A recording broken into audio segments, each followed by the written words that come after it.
Tonight, we explore the complete saga of the Merovingian Dynasty, those long-haired kings who ruled the Franks for nearly 3 centuries, shaping the destiny of what would become France and much of Western Europe. In the twilight years of the Western Roman Empire, when the old certainties were crumbling and new peoples were carving out kingdoms from the remnants of imperial power, there emerged from the forests and marshlands beyond the Rhine a confederation of Germanic tribes known as the Franks. These were not a single people, but rather a collection of smaller tribes who had gradually coalesced around shared interests and common enemies. The Salian Franks, the Ripuarian Franks, the Chamavi, and others had long dwelt along the edges of Roman territory, sometimes serving as foederati, allied troops who defended the empire's borders in exchange for land and recognition, sometimes raiding across those same borders when opportunity presented itself. The origins of Merovingian power are shrouded in the kind of uncertainty that makes historians both frustrated and fascinated. We peer back through centuries of accumulated legend, propaganda, and fragmentary records, trying to discern truth from fiction, history from myth. The dynasty takes its name from Merovec, or Meroveus in the Latin rendering, a semi-legendary figure who supposedly ruled the Salian Franks in the middle of the 5th century. According to the Chronicle of Fredgar, written some 2 centuries after these events, Merovec's conception was anything but ordinary. His mother, already pregnant by her husband King Clodio, went swimming in the ocean, where she encountered a sea creature called a Kinotaur. This mysterious being, described as a Neptune-like figure or sea bull, somehow contributed to the child's conception, giving Merovec a dual paternity that combined human and divine elements. This fantastical origin story served multiple purposes for the Merovingians and their supporters. It set them apart from other Germanic royal families, suggesting that their bloodline carried something supernatural, something that made them inherently different from and superior to potential rivals. The connection to water deities also resonated with pre-Christian Germanic religious traditions, where water spirits and gods played significant roles in mythology and ritual practice. Even after the dynasty's conversion to Christianity, this aquatic origin story persisted, adapted perhaps, but never entirely abandoned, a reminder that royal power drew from sources both earthly and otherworldly.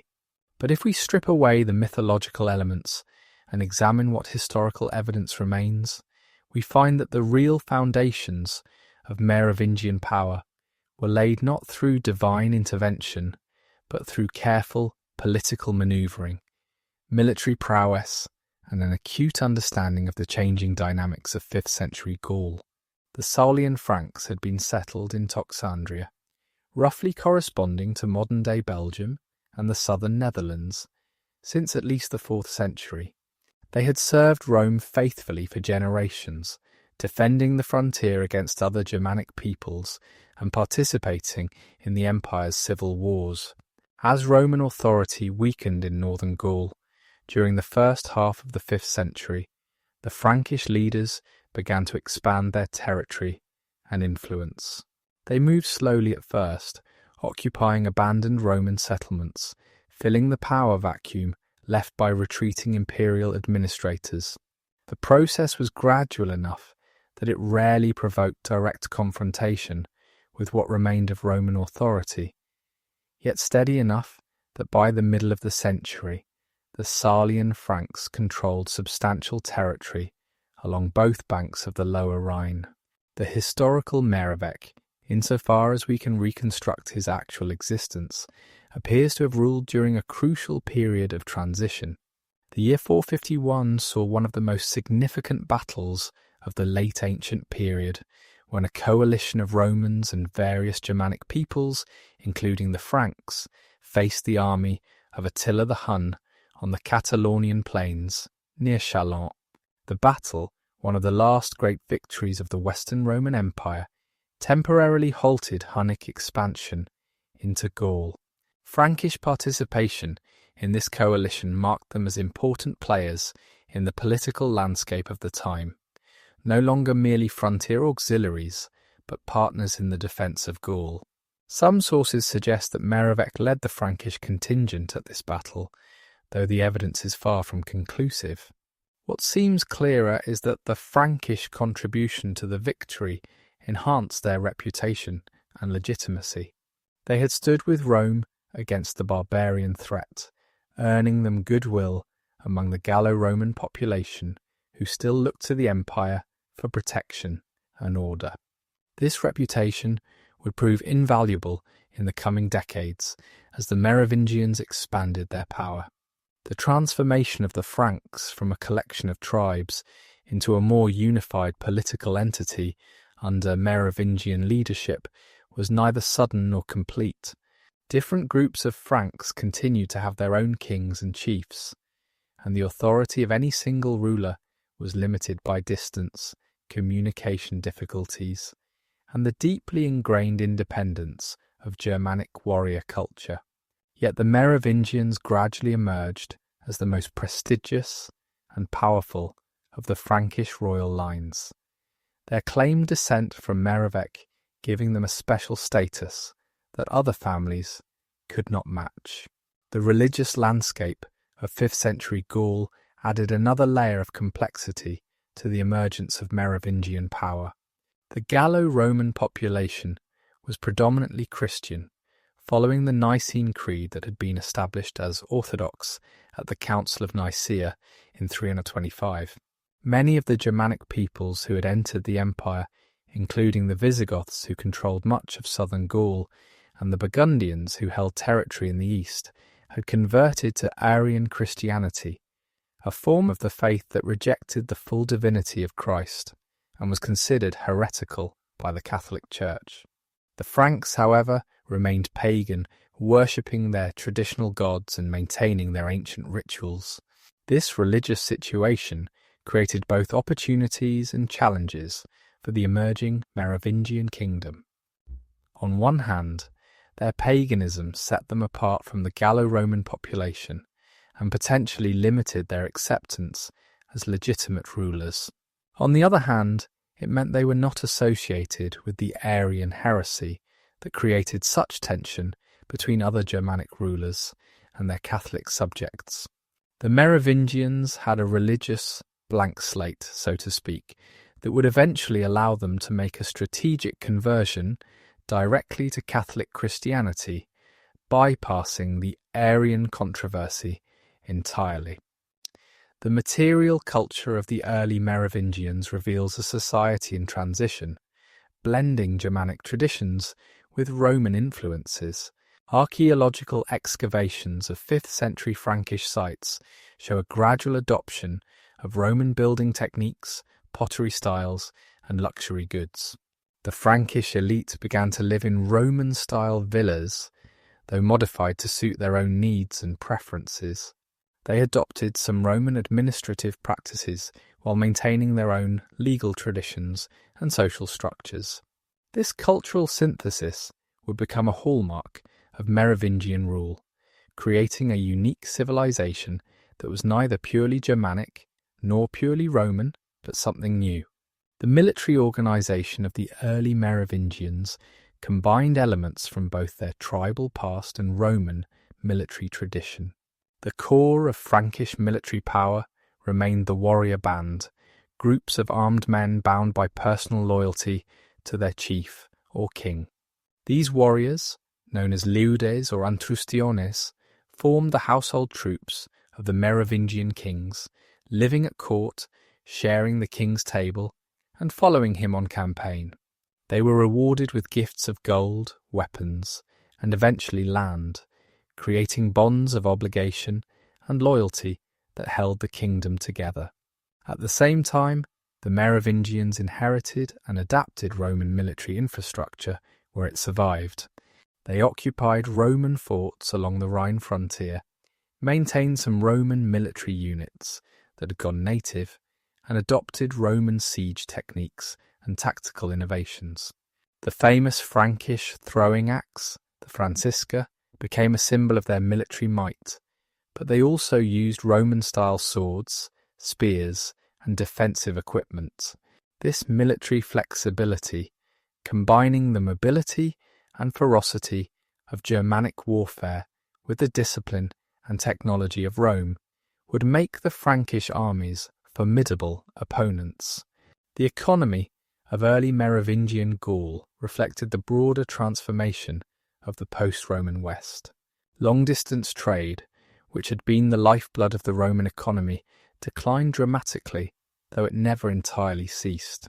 Mediterranean goods still reached northern Gaul, but in much smaller quantities than during the height of the empire.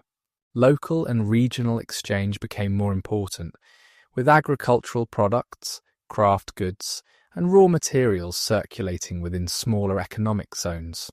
The Merovingians controlled important trade routes along the Rhine and its tributaries, allowing them to tax commerce and accumulate wealth that supported their political and military ambitions. The monetary system of the early Merovingians also showed continuity and change. They continued to mint coins, initially imitating Roman and Byzantine designs so closely that it can be difficult to distinguish Merovingian issues from their models. Gold solidi and their smaller denominations, tremises, remained the standard for large transactions, though the quality and weight of these coins gradually declined. Silver coins became increasingly important for everyday exchange, and by the end of the Merovingian period, they had largely replaced gold in common circulation. The right to mint coins was a crucial aspect of royal power, and Merovingian kings jealously guarded this privilege, though they sometimes granted minting rights to churches and monasteries as a form of patronage. The fog of legend begins to clear somewhat with Childeric I, son of Merovec and father of the great Clovis. Here we have a figure who emerges from the shadows of myth into the light of history, though that light remains dim and flickering, illuminated primarily by scattered chronicle entries, archaeological discoveries, and the occasional Roman administrative document. Childeric ruled the Salian Franks from approximately 457 until his death in 481, a crucial quarter-century that saw the final collapse of Roman authority in northern Gaul and the establishment of the Frankish kingdom as a permanent fixture in the political landscape of the former Western Empire. The discovery of Childeric's tomb in 1653 in Tournai, in what is now Belgium, provided an extraordinary window into the world of 5th century Frankish royalty. A worker digging near the church of Saint-Brice uncovered a collection of grave goods so rich and varied that they transformed our understanding of Merovingian culture and power. The tomb contained hundreds of gold coins, both Roman and Byzantine, suggesting extensive trade connections and accumulated wealth. There were golden bees, perhaps 300 of them, which may have been sewn onto a cloak or other garment, their significance debated by historians, who see in them everything from symbols of immortality to representations of the Frankish people themselves, industrious and organised under their Queen Bee-King. The weapons found in Childeric's tomb spoke to his role as a warrior king. His sword, with its gold and garnet cloisonné decoration, represented the height of contemporary craftsmanship, its blade pattern welded in the technique that would later be called Damascus steel, creating patterns like flowing water in the metal itself. The Francisca throwing axes, spears, and the scramasax, the distinctive single-edged Germanic knife, all decorated with precious metals and stones, showed that even implements of war could be objects of beauty and statements of power. A crystal ball, possibly used for divination or simply as a symbol of royal authority, hints at the mystical aspects of Merovingian kingship. Perhaps most intriguingly, Childeric's tomb contained a gold signet ring bearing his image and the inscription Childericti Regis of King Childeric. This ring served not just as personal jewellery, but as an instrument of government, used to seal documents and authenticate royal commands. The portrait on the ring shows Childeric with long hair, that distinctive feature of Merovingian royalty that would give them their nickname, the long-haired kings. In Frankish culture, long hair was a mark of royal blood, and to cut a Merovingian's hair was to render him unfit for kingship, a practice that would be used in later centuries to remove inconvenient claimants to the throne. Childeric's career unfolded against the backdrop of the Western Roman Empire's death throes. By the time he assumed power, the empire in the West had fragmented into a patchwork of Germanic kingdoms, Roman rump states, and areas of contested control. In northern Gaul, several powers competed for dominance. The Visigoths, centred in Toulouse, claimed authority over much of southern and central Gaul.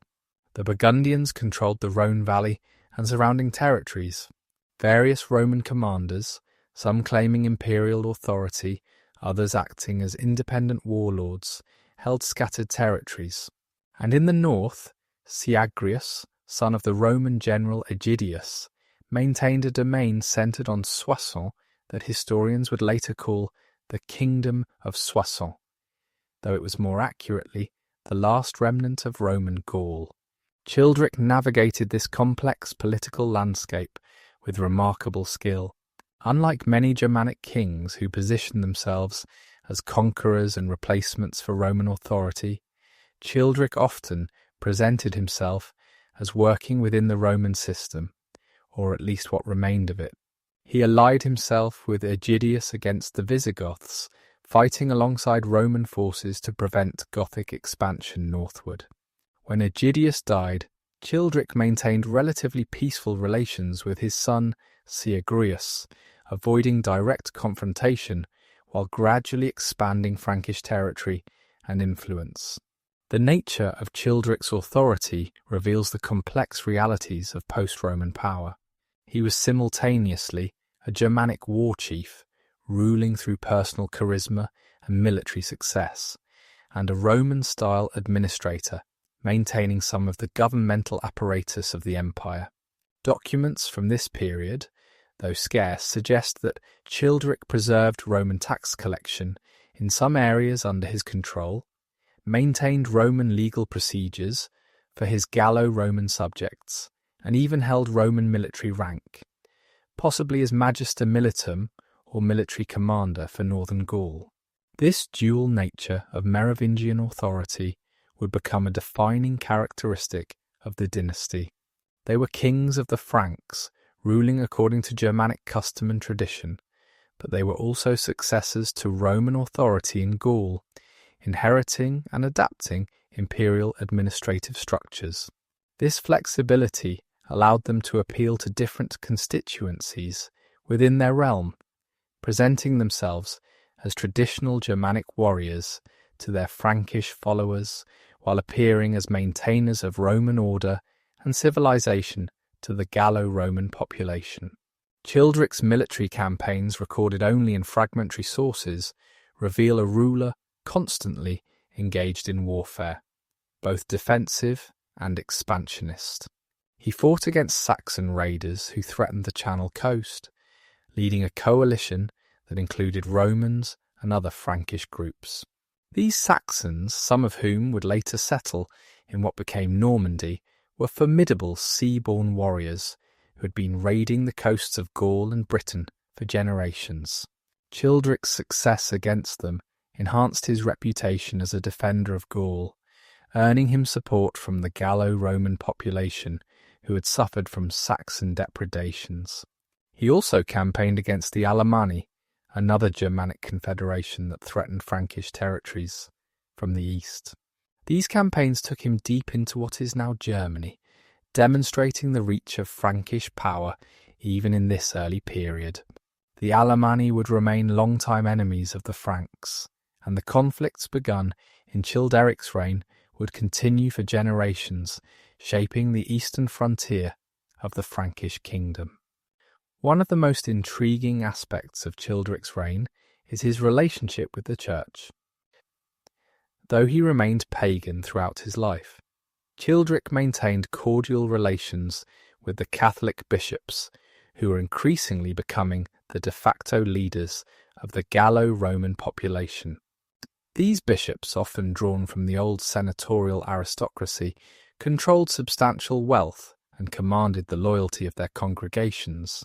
They needed military protection in an increasingly chaotic world, while Childeric needed their administrative expertise and the legitimacy they could confer.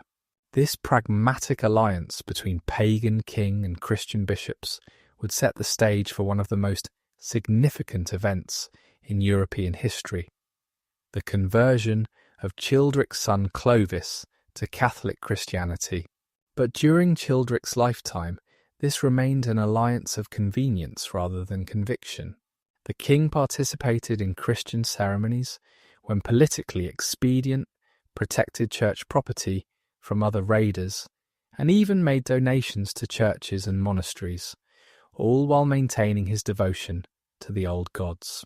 The economic policies of Childeric, insofar as we can reconstruct them, focused on maintaining and reviving trade networks that had been disrupted by decades of warfare and political instability. The Rhine remained a crucial commercial artery, connecting the North Sea with the interior of Gaul and ultimately with the Mediterranean.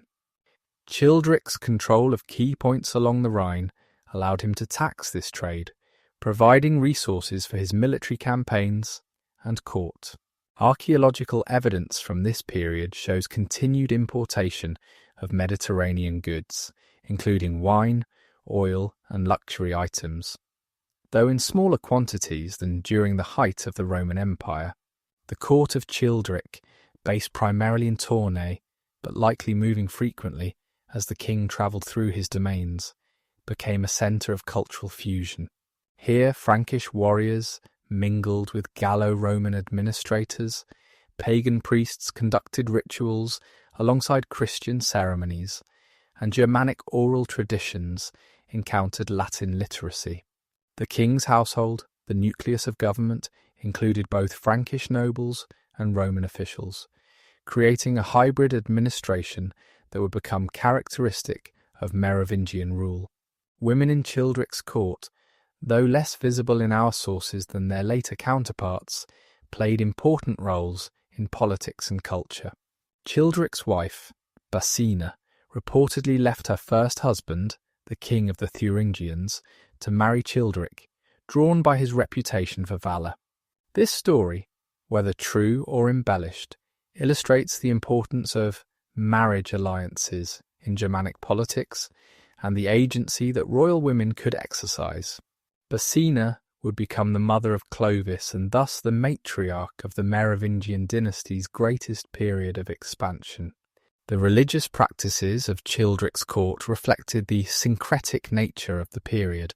While maintaining traditional Frankish paganism with its emphasis on war gods, fertility deities and ancestor worship, the court also showed awareness of and respect for Christianity. Christian symbols appear alongside pagan ones in archaeological contexts from this period, suggesting a fluid religious environment where different traditions coexisted and sometimes merged. This religious flexibility would prove advantageous for the Merovingians, allowing them to appeal to different religious communities within their realm. Childeric's diplomatic relations extended beyond the immediate neighbourhood of northern Gaul.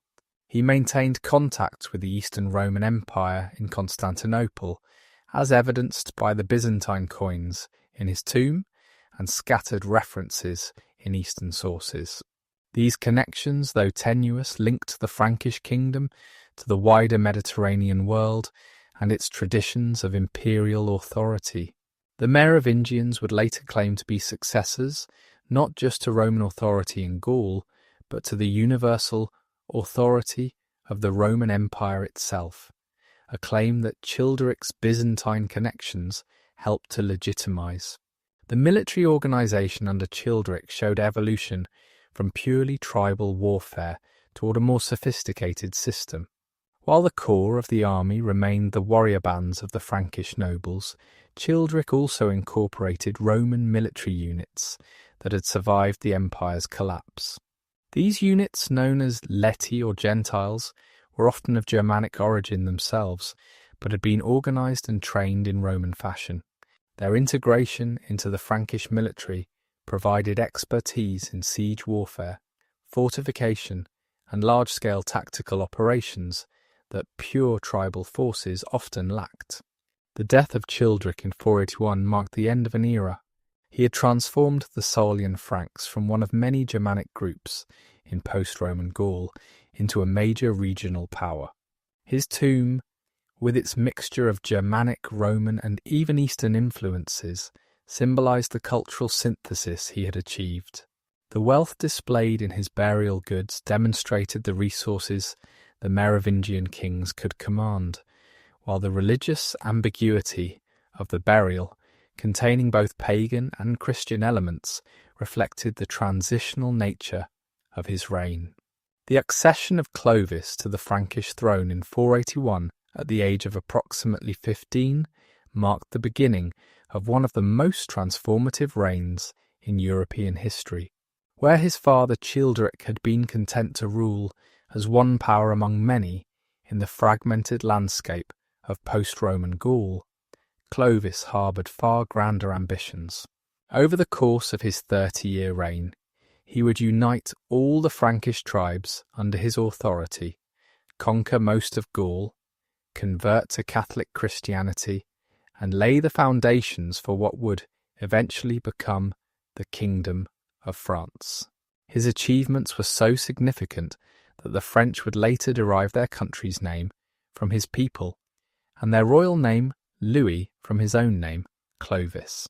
His achievements were so significant that the French would later derive their country's name from his people, and their royal name Louis from his own name, Clovis. The young king who assumed power in 481 inherited a realm that was substantial but far from dominant.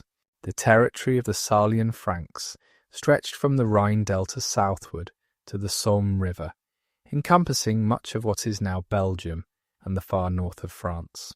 To his south lay the domain of Soissons under Syagrius, the last remnant of Roman authority in northern Gaul. To his east were other Frankish tribes, particularly the Ripuarian Franks centred around Cologne, who maintained their independence under their own kings. The Alemanni controlled territories further up the Rhine, while the Burgundians dominated the Rhone valley. Most significantly, the Visigothic kingdom, centred in Toulouse but claiming authority over most of Gaul south of the Loire, represented the greatest power in the region. Clovis began his reign in the traditional manner of a Frankish war chief, leading raids against neighbouring territories and distributing plunder among his warriors. But even in these early campaigns there were signs of greater ambition and strategic thinking. Rather than random raiding, Clovis's early military actions seemed designed to test the strength of his neighbours and identify opportunities for expansion. He probed the defences of Syagrius's domain, assessed the unity of the other Frankish tribes, and gathered intelligence about the internal politics of the surrounding kingdoms. The first major campaign of Clovis's reign came in 486, when he moved against Syagrius.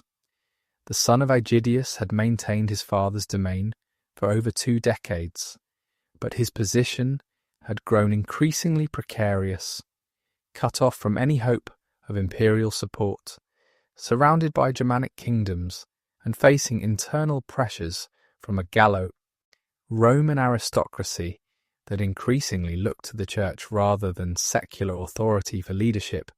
Syagrius was vulnerable. Clovis recognised this weakness and struck decisively. The campaign against Syagrius was swift and decisive. The two armies met near Soissons, and despite Syagrius's Roman military traditions and the defensive advantages of his position, Clovis emerged victorious. The details of the battle are frustratingly sparse in our sources, but its consequences were profound. Syagrius fled south, seeking refuge with the Visigothic king Alaric II in Toulouse. Clovis demanded his return, and Alaric, perhaps hoping to avoid conflict with the rising Frankish power, complied. Syagrius was delivered to Clovis and subsequently executed, ending the last vestige of Roman political authority in Gaul. The conquest of Soissons brought Clovis far more than just territory. He inherited the administrative apparatus of Syagrius's domain, including tax registers, governmental procedures, and a cadre of Roman-trained administrators. The city of Soissons itself became a major centre of Merovingian power, and its Roman infrastructure provided a model for governing the expanded realm. Perhaps most importantly, the victory established Clovis as a major player in Gallic politics, no longer just a barbarian chief, but a successor to Roman authority. Following the victory at Soissons, a famous incident occurred that Gregory of Tours, our main source for Clovis's reign, uses to illustrate both the king's growing authority and the constraints he still faced. During the plundering of Soissons, the army had seized a particularly valuable liturgical vessel from a church. The Bishop of Soissons petitioned Clovis for its return, and the king, eager to maintain good relations with the church, agreed. When it came time to divide the spoils, Clovis asked his warriors to grant him the vessel in addition to his regular share. Most agreed, but one warrior, insisting on the traditional right of equal distribution, struck the vessel with his axe, declaring that Clovis should receive only what the lot assigned him. Clovis accepted this challenge to his authority without immediate response, but a year later, during a military review, he recognized the warrior who had defied him. Finding fault with the man's equipment, Clovis threw his axe to the ground. When the warrior bent to retrieve it, Clovis split his skull with his own axe, declaring, "Thus you treated the vessel at Soissons." This story, whether historical or legendary, encapsulates the transformation of Frankish kingship under Clovis, from a first among equals constrained by tribal custom to an increasingly autocratic ruler who would brook no challenge to his authority. The expansion of Frankish power under Clovis proceeded through a combination of military conquest, diplomatic marriage, and strategic alliance. Around 492 he married Clotilde, a Burgundian princess who was, crucially, a Catholic Christian. This marriage brought several advantages. It allied him with elements of the Burgundian royal family, provided connections to the Gallo-Roman aristocracy who were predominantly Catholic, and began the process of introducing Christian influence into the Frankish court. Clotilde would become a persistent advocate for her husband's conversion, though it would take a military crisis to finally persuade him. The religious situation of late 5th century Gaul provided both opportunities and challenges for Clovis. The majority of the Gallo-Roman population adhered to Catholic Christianity, following the Nicene Creed. The Visigoths and Burgundians, however, were Arian Christians, adhering to a theological position that denied the full divinity of Christ and was considered heretical by the Catholic Church. This religious divide created tensions between the Germanic rulers and their Roman subjects, tensions that Clovis would eventually exploit to his advantage. For the first 15 years of his reign, Clovis remained pagan, worshipping the traditional gods of the Franks. This religious conservatism helped maintain the loyalty of his Frankish warriors, many of whom viewed Christianity with suspicion, but it also limited his acceptance among the Gallo-Roman population and complicated his relationships with the powerful Catholic bishops, who increasingly dominated the social and cultural life of Gaul. Clotilde's influence and the political advantages of conversion created pressure for religious change, but Clovis resisted, perhaps waiting for the right moment to make such a momentous decision. That moment came during a battle against the Alemanni, probably fought near Tolbiac in 496. The Alemanni, a confederation of Germanic tribes based in what is now southwestern Germany and Alsace, had been pressing westward, threatening Frankish territories and those of their Ripuarian Frankish allies. Clovis led his army against them in what became a desperate battle. According to Gregory of Tours, as the Frankish forces began to falter, Clovis called upon the Christian God, promising to convert if granted victory. The tide of battle turned, the Alemanni king was killed, and their army fled in disorder. Whether this battlefield conversion was as dramatic and sudden as Gregory describes, or the culmination of years of consideration and political calculation, the consequences were profound.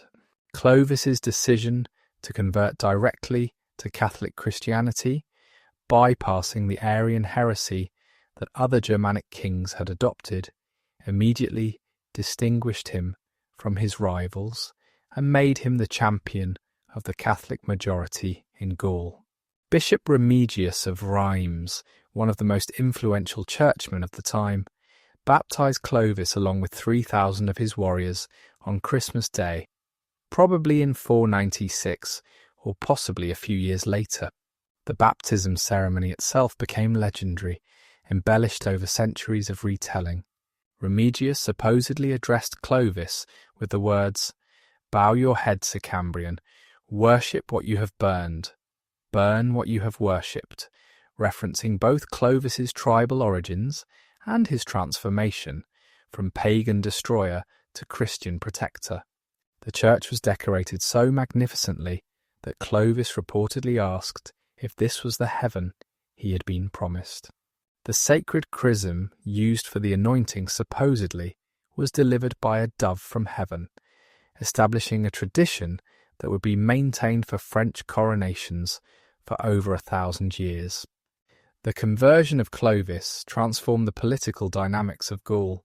The Catholic bishops, who commanded enormous moral authority and controlled substantial wealth, became enthusiastic supporters of Frankish expansion.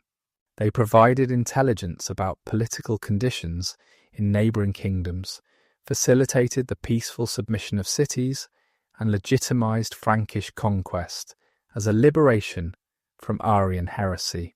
The Gallo-Roman aristocracy, closely tied to the church, increasingly saw Clovis as their natural protector rather than a foreign conqueror.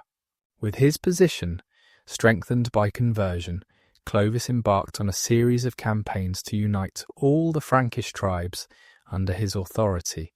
The Ripuarian Franks of Cologne had already become clients after he aided them against the Alemanni. Other Frankish groups were absorbed through a combination of diplomacy, intimidation, and, when necessary, assassination. Clovis showed no hesitation in eliminating rival Frankish kings, even those related to him by blood. He orchestrated the murder of Sigebert the Lame of Cologne by encouraging the king's son to commit patricide, then had the son killed as a patricide. He personally killed Ragnachar of Cambrai, a relative and former ally, along with his brothers. These brutal consolidations of power shocked even contemporary observers accustomed to violence. Yet they were effective in creating a unified Frankish kingdom under Merovingian rule. By eliminating alternative centres of royal power among the Franks, Clovis ensured that his descendants would face no challenges from other Frankish royal lines. The various Frankish tribes retained their separate identities and customs to some degree, but they were now united under a single royal authority.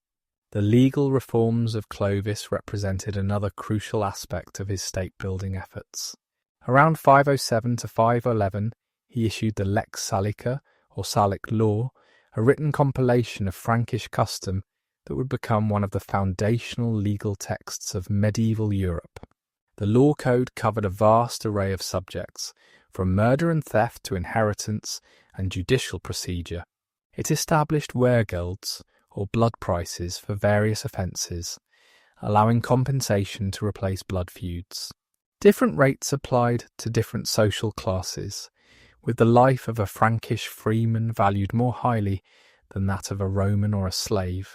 The Salic law's most famous provision, though probably not original to Clovis's version, excluded women from inheriting landed property, particularly royal domain. This principle would later be invoked to exclude women from the French throne and would play a role in causing the 100 Years' War. But beyond these specific provisions, the creation of a written law code represented a fundamental transformation in Frankish governance, moving from purely oral tradition to written law, from custom to legislation. Clovis's greatest military triumph came in 507 when he launched a campaign against the Visigothic kingdom. Alaric II, the Visigothic king, ruled the largest and potentially most powerful kingdom in Gaul, but his Arian faith created tensions with his Catholic subjects. Clovis portrayed his campaign as a holy war, a liberation of Catholic Christians from heretical oppression. The Catholic bishops in Visigothic territory provided intelligence and encouraged resistance to Alaric's rule.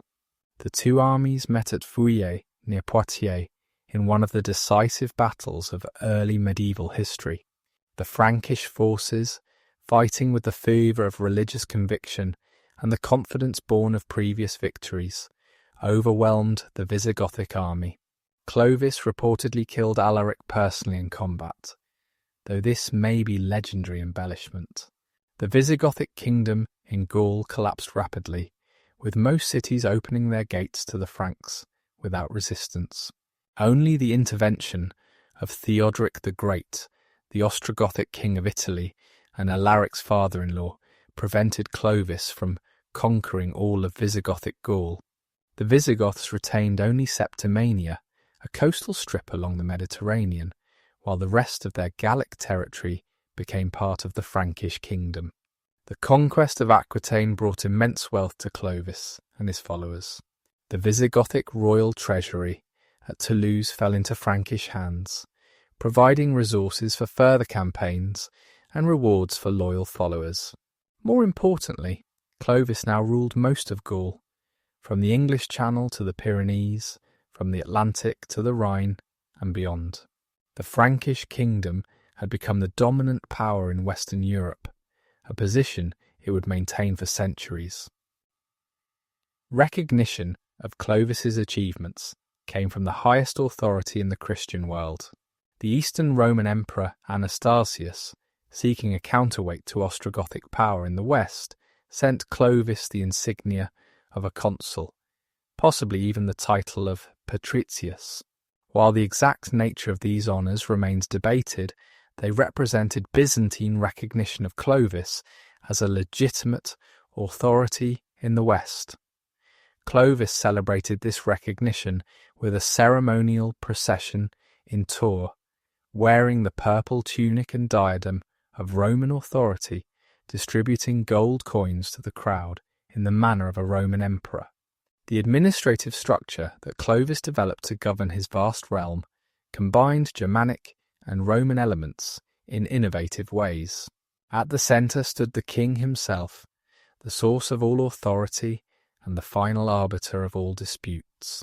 Around him gathered his court, the Palatium, which moved with the king as he travelled through his domains.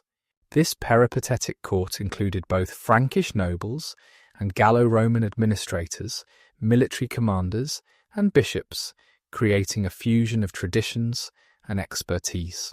The comes or count became the fundamental unit of local administration under Clovis. These officials, appointed by the king and serving at his pleasure, governed the civitates, the city territories that had been the basic administrative units of Roman Gaul. The counts combined military, judicial, and fiscal responsibilities, commanding local forces, presiding over courts, and collecting taxes.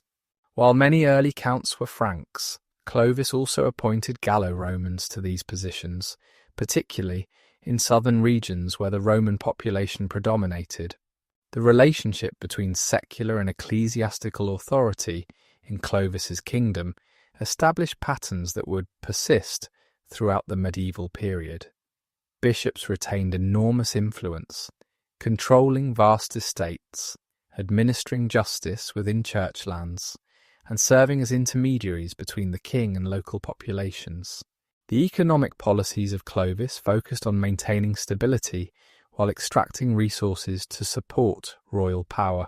The Roman tax system, based on detailed land registers and regular assessments, continued to function in many areas, though probably with reduced efficiency.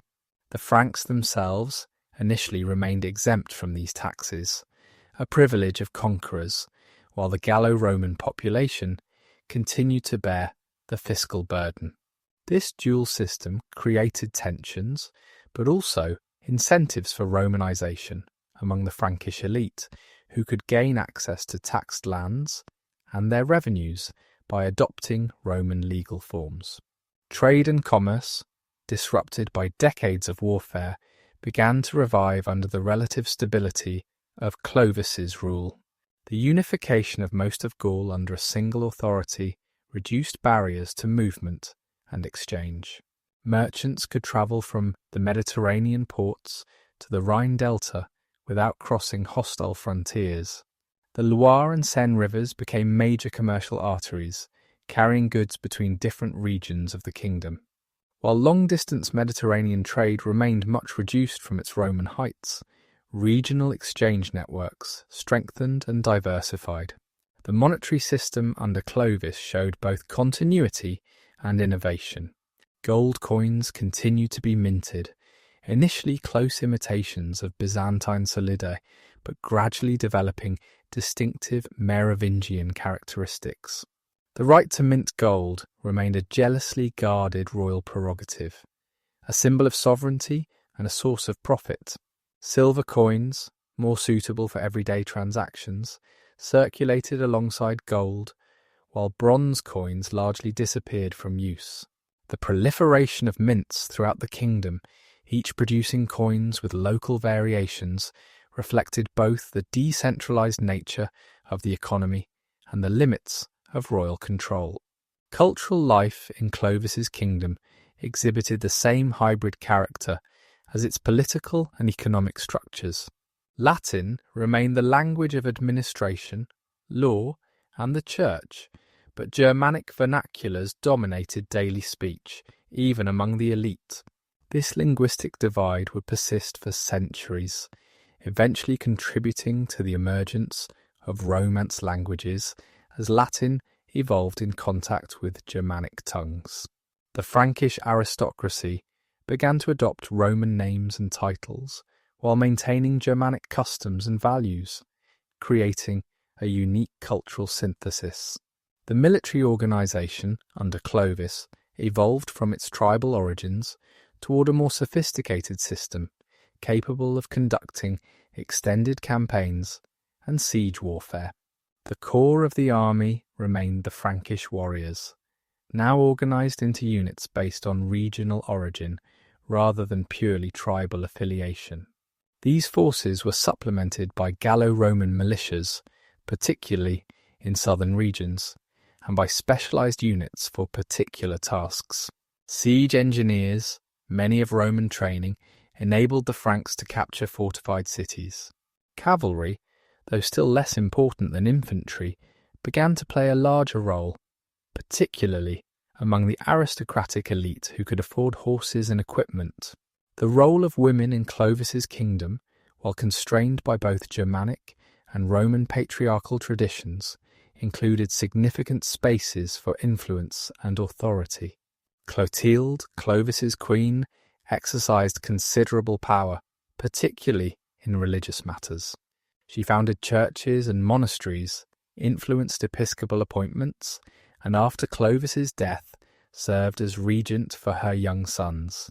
Other aristocratic women controlled vast estates, managed complex households that were economic and political centres, and sometimes commanded military forces in defence of their lands. The religious transformation, initiated by Clovis's conversion, continued throughout his reign and beyond. Pagan practices did not disappear overnight, but gradually merged with or were replaced by Christian observances. Sacred groves became sites for churches. Pagan festivals were transformed into Christian celebrations, and Germanic deities were sometimes reimagined as Christian saints. This process of religious synthesis created a distinctive form of Frankish Christianity that combined Orthodox doctrine with Germanic cultural elements. The establishment of monasteries accelerated under Clovis's patronage, beginning a tradition of royal monastic foundation that would characterize Merovingian rule. These monasteries served multiple functions beyond their religious purpose. They were centers of literacy and learning, preserving classical texts and producing new works. They were economic enterprises, developing agricultural techniques and managing vast estates. They were also political institutions, providing prayers for royal success and training administrators for royal service. Paris emerged during Clovis's reign as an important royal centre, though not yet the fixed capital it would later become. The city's strategic location on the Seine, its Roman infrastructure, and its strong walls made it an attractive base for royal power. Clovis established a church dedicated to the Holy Apostles, later renamed Sainte Geneviève, where he would be buried alongside Clotilde. This church became a dynastic mausoleum, linking the Merovingian dynasty to a specific place and creating a sacred geography of royal power. The diplomatic relations of Clovis's kingdom extended across Europe and the Mediterranean. Embassies travelled to Constantinople, maintaining the fiction of imperial unity while asserting practical independence. Relations with the Ostrogothic kingdom of Italy remained tense after Clovis's victory over the Visigoths, with Theodoric the Great viewing Frankish expansion with alarm. The Burgundian kingdom, weakened by internal divisions, increasingly fell under Frankish influence, setting the stage for its eventual conquest by Clovis's sons. The final years of Clovis's reign were spent consolidating his conquests and preparing for succession. He convened church councils, most notably the Council of Orleans in 511, which established principles for church-state relations in the Frankish kingdom. The council's canons dealt with practical matters of church discipline, property rights, and the relationship between bishops and secular authorities. Clovis's participation demonstrated his role as protector of the church while asserting royal authority over ecclesiastical matters. The death of Clovis in 511, at approximately 45 years of age, marked the end of one of the most consequential reigns in European history. In 30 years, he had transformed the Franks from one of many barbarian groups in post-Roman Gaul into the dominant power in Western Europe. He had united the Frankish tribes, conquered most of Gaul, converted to Catholic Christianity, and created administrative and legal structures that would endure for centuries. His kingdom stretched from the Pyrenees to the Rhine and beyond, encompassing diverse peoples, languages, and traditions united under Merovingian rule. The death of Clovis precipitated the first great crisis of the Merovingian dynasty, a crisis that would establish patterns of division, conflict, and reunification that would characterize Frankish politics for the next 2 centuries. According to Frankish custom, the kingdom was not an indivisible administrative unit, but rather the personal property of the king, to be divided among his male heirs like any other inheritance. This principle of partible inheritance would prove both a source of strength, ensuring that royal power remained within the Merovingian family, and a fundamental weakness, generating fraternal conflicts that periodically threatened to tear the kingdom apart. Clovis left 4 surviving sons, each born to different circumstances that would shape their relationships and rivalries. Theuderic, the eldest, was born before Clovis's marriage to Clotilde, his mother being a Frankish woman of uncertain status. Despite questions about his legitimacy, Theuderic was approximately 25 at his father's death and had already proven himself in military campaigns. The three younger sons were all children of Clotilde: Clodoma, approximately 16 years old, Childebert, perhaps 14, and Clothar, the youngest, at barely 11. These age differences would prove significant in the coming struggles.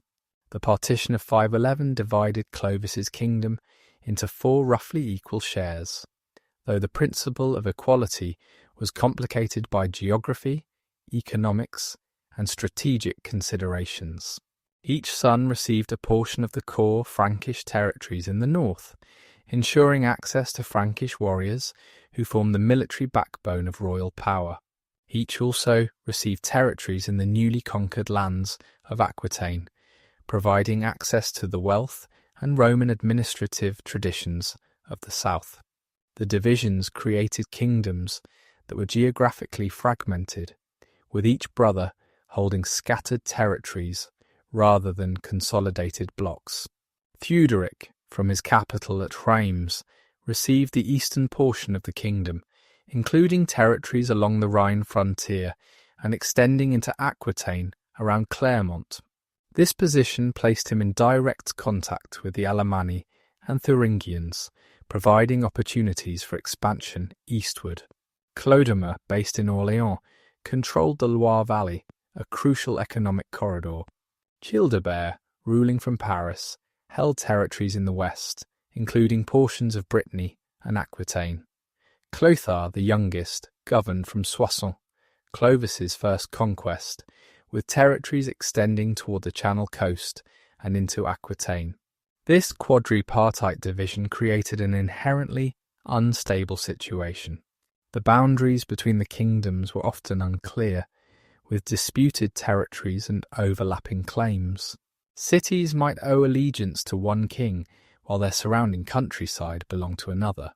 The division of Aquitaine was particularly problematic, with each brother holding scattered enclaves that made effective governance difficult and created numerous opportunities for conflict. Initially, the brothers maintained a facade of cooperation, united by their mother Clotilde's influence and the need to defend their father's conquests against external threats. They collaborated in military campaigns, particularly against the Burgundian kingdom, where they had claims through their mother's family. But beneath this surface cooperation, tension simmered, fueled by personal ambitions, territorial disputes, and the fundamental contradiction of multiple kings ruling what had been a single kingdom. The first major joint campaign of the brothers targeted the Burgundian kingdom, weakened by internal religious divisions between Arian and Catholic factions. In 523, taking advantage of a succession dispute, the brothers invaded Burgundy. The campaign initially succeeded, with the Frankish forces defeating the Burgundian army and killing King Sigismund. But the victory proved incomplete and costly. During a follow-up campaign in 524, Clodoma was killed at the Battle of Vézérance, his head reportedly displayed on a pike by the victorious Burgundians. Clodoma's death precipitated the first succession crisis of the post-Clovis era. He left 3 young sons, the eldest perhaps 10 years old, under the protection of their grandmother Clotilde in Paris. According to Frankish custom, these boys should have inherited their father's kingdom, but their uncles had other plans. Childebert and Clothar conspired to eliminate their nephews and divide Clodoma's territories between themselves. The plot revealed the brutal pragmatism that characterized Merovingian politics. The 2 kings sent a message to Clotilde asking her to send the boys to them so they could be raised to kingship. The trusting grandmother complied, but instead of a coronation, she soon received a messenger bearing a sword and a pair of scissors, asking whether the boys should be shorn and made monks or killed. Clotilde, in grief and anger, reportedly replied that she would rather see them dead than shorn of their royal locks. Clothar took this as permission and personally murdered 2 of the boys, aged 10 and 7, while Childebert watched. The youngest son, Clodoald, escaped with the help of loyal retainers and voluntarily entered religious life, later becoming Saint Cloud. This shocking fratricide demonstrated the lengths to which Merovingian kings would go to expand their power, yet it also revealed certain constraints on royal violence. The option of tonsuring the boys, removing their long hair and thus their qualification for kingship, showed that even Merovingian kings recognised alternatives to murder. Clodoald's survival and later veneration as a saint suggested that voluntary renunciation of royal claims could provide safety. The incident also damaged the perpetrators' reputations, particularly among the clergy who recorded these events. With Clodomer's kingdom divided between them, Childebert and Clothar turned their attention back to external conquests. The Burgundian kingdom finally fell to Frankish arms in 534, with the brothers dividing its territories among themselves and Theuderic. The conquest of Burgundy brought the Frankish kingdom to the borders of the Ostrogothic kingdom of Italy and incorporated one of the most Romanized regions of Gaul, with its sophisticated administrative traditions and wealthy cities like Lyon and Vienne. Theuderic, meanwhile, pursued his own expansionist policies in the east. He campaigned successfully against the Thuringians, bringing much of central Germany under Frankish influence. His son Theudebert accompanied him on these campaigns, gaining military experience and building relationships with the Frankish aristocracy. Theuderic also intervened in Visigothic affairs, taking advantage of succession disputes to extract tribute and territorial concessions. The relationship between the Merovingian kings and the aristocracy during this period evolved in significant ways. The multiplication of royal courts created new opportunities for noble advancement, as each king needed administrators, military commanders, and courtiers.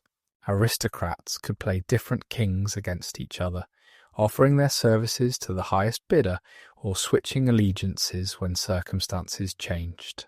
This enhanced aristocratic independence would become a persistent challenge to royal authority. The Church also adapted to the reality of multiple kingdoms. Bishops had to navigate carefully between competing royal authorities, particularly when their dioceses were divided between different kingdoms. Some bishops became skilled political operators, mediating between hostile brothers or using religious authority to protect their communities from royal violence. The Church's role as a unifying force, maintaining religious and cultural coherence across political divisions, became increasingly important. Economic life in the divided kingdom showed both continuity and fragmentation. Trade routes that had been reopened under Clovis remained active, but new internal boundaries complicated commerce. Merchants needed safe conducts from multiple kings to travel across Gaul, and different kingdoms might have different monetary policies or tax rates. Yet the fundamental economic unity of the Frankish realm persisted, with goods, people, and ideas continuing to circulate despite political divisions. The military organisation of the divided kingdoms maintained the dual character established under Clovis. Each king commanded his own force of Frankish warriors drawn from the territories under his direct control. These forces were supplemented by contingents from allied aristocrats and by Gallo-Roman militias in southern regions. The brothers sometimes combined their forces for major campaigns, but coordination proved difficult, and joint operations often dissolved into competition for glory and plunder. Theuderic's death in 533 brought his son Theudebert to power in the Eastern Kingdom. Theudebert proved to be one of the most capable and ambitious of the early Merovingian kings. He intervened aggressively in the Gothic wars between Byzantium and the Ostrogoths, playing both sides while seizing territory in northern Italy. He minted gold coins with his own image, a direct challenge to Byzantine imperial prerogatives. His court at Rheims became a centre of learning and culture, attracting scholars and poets from across Europe.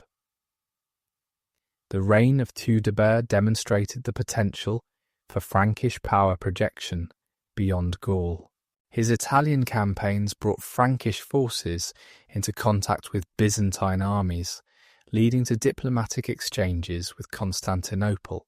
He established Frankish influence over the Bavarians and other Germanic peoples beyond the traditional boundaries of the kingdom.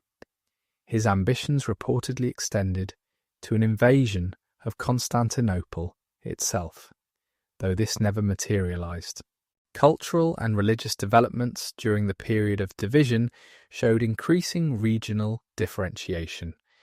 The eastern kingdoms of Theuderic and Theudebert, with their proximity to Germanic peoples beyond the Rhine, maintained stronger pagan influences despite official Christianity. The western kingdoms, particularly Childebert's realm, centered on Paris, showed greater Roman and Christian influence. These cultural differences would contribute to the gradual emergence of distinct regional identities within the Frankish realm. The role of women in the divided kingdoms became increasingly prominent and complex. Royal mothers, like Clotilde, wielded influence as guardians of dynastic legitimacy and mediators between hostile brothers. Queens consort brought their own property, connections, and agendas to royal marriages. Some, like Theuderic's daughter Theuderchild, who married the Visigothic king, served as diplomatic links between kingdoms. Others became power brokers in their own right, controlling vast estates and commanding military forces. The death of Theudebert in 548 brought his young son Theudebald to power, but the boy king proved sickly and ineffective. When Theudebald died without heirs in 555, his great-uncles Childebert and Clothar divided his kingdom between them, eliminating Theuderic's line from the succession. This consolidation reduced the number of Merovingian kingdoms from 4 to 2, simplifying the political landscape but intensifying rivalry between the surviving brothers. Childebert, ruling from Paris, had emerged as a powerful figure, controlling much of western and southern Gaul. He maintained close relations with the church, founding monasteries and supporting missionary activities. His childless marriage created succession anxieties that influenced his policies, particularly his attempts to eliminate potential rivals.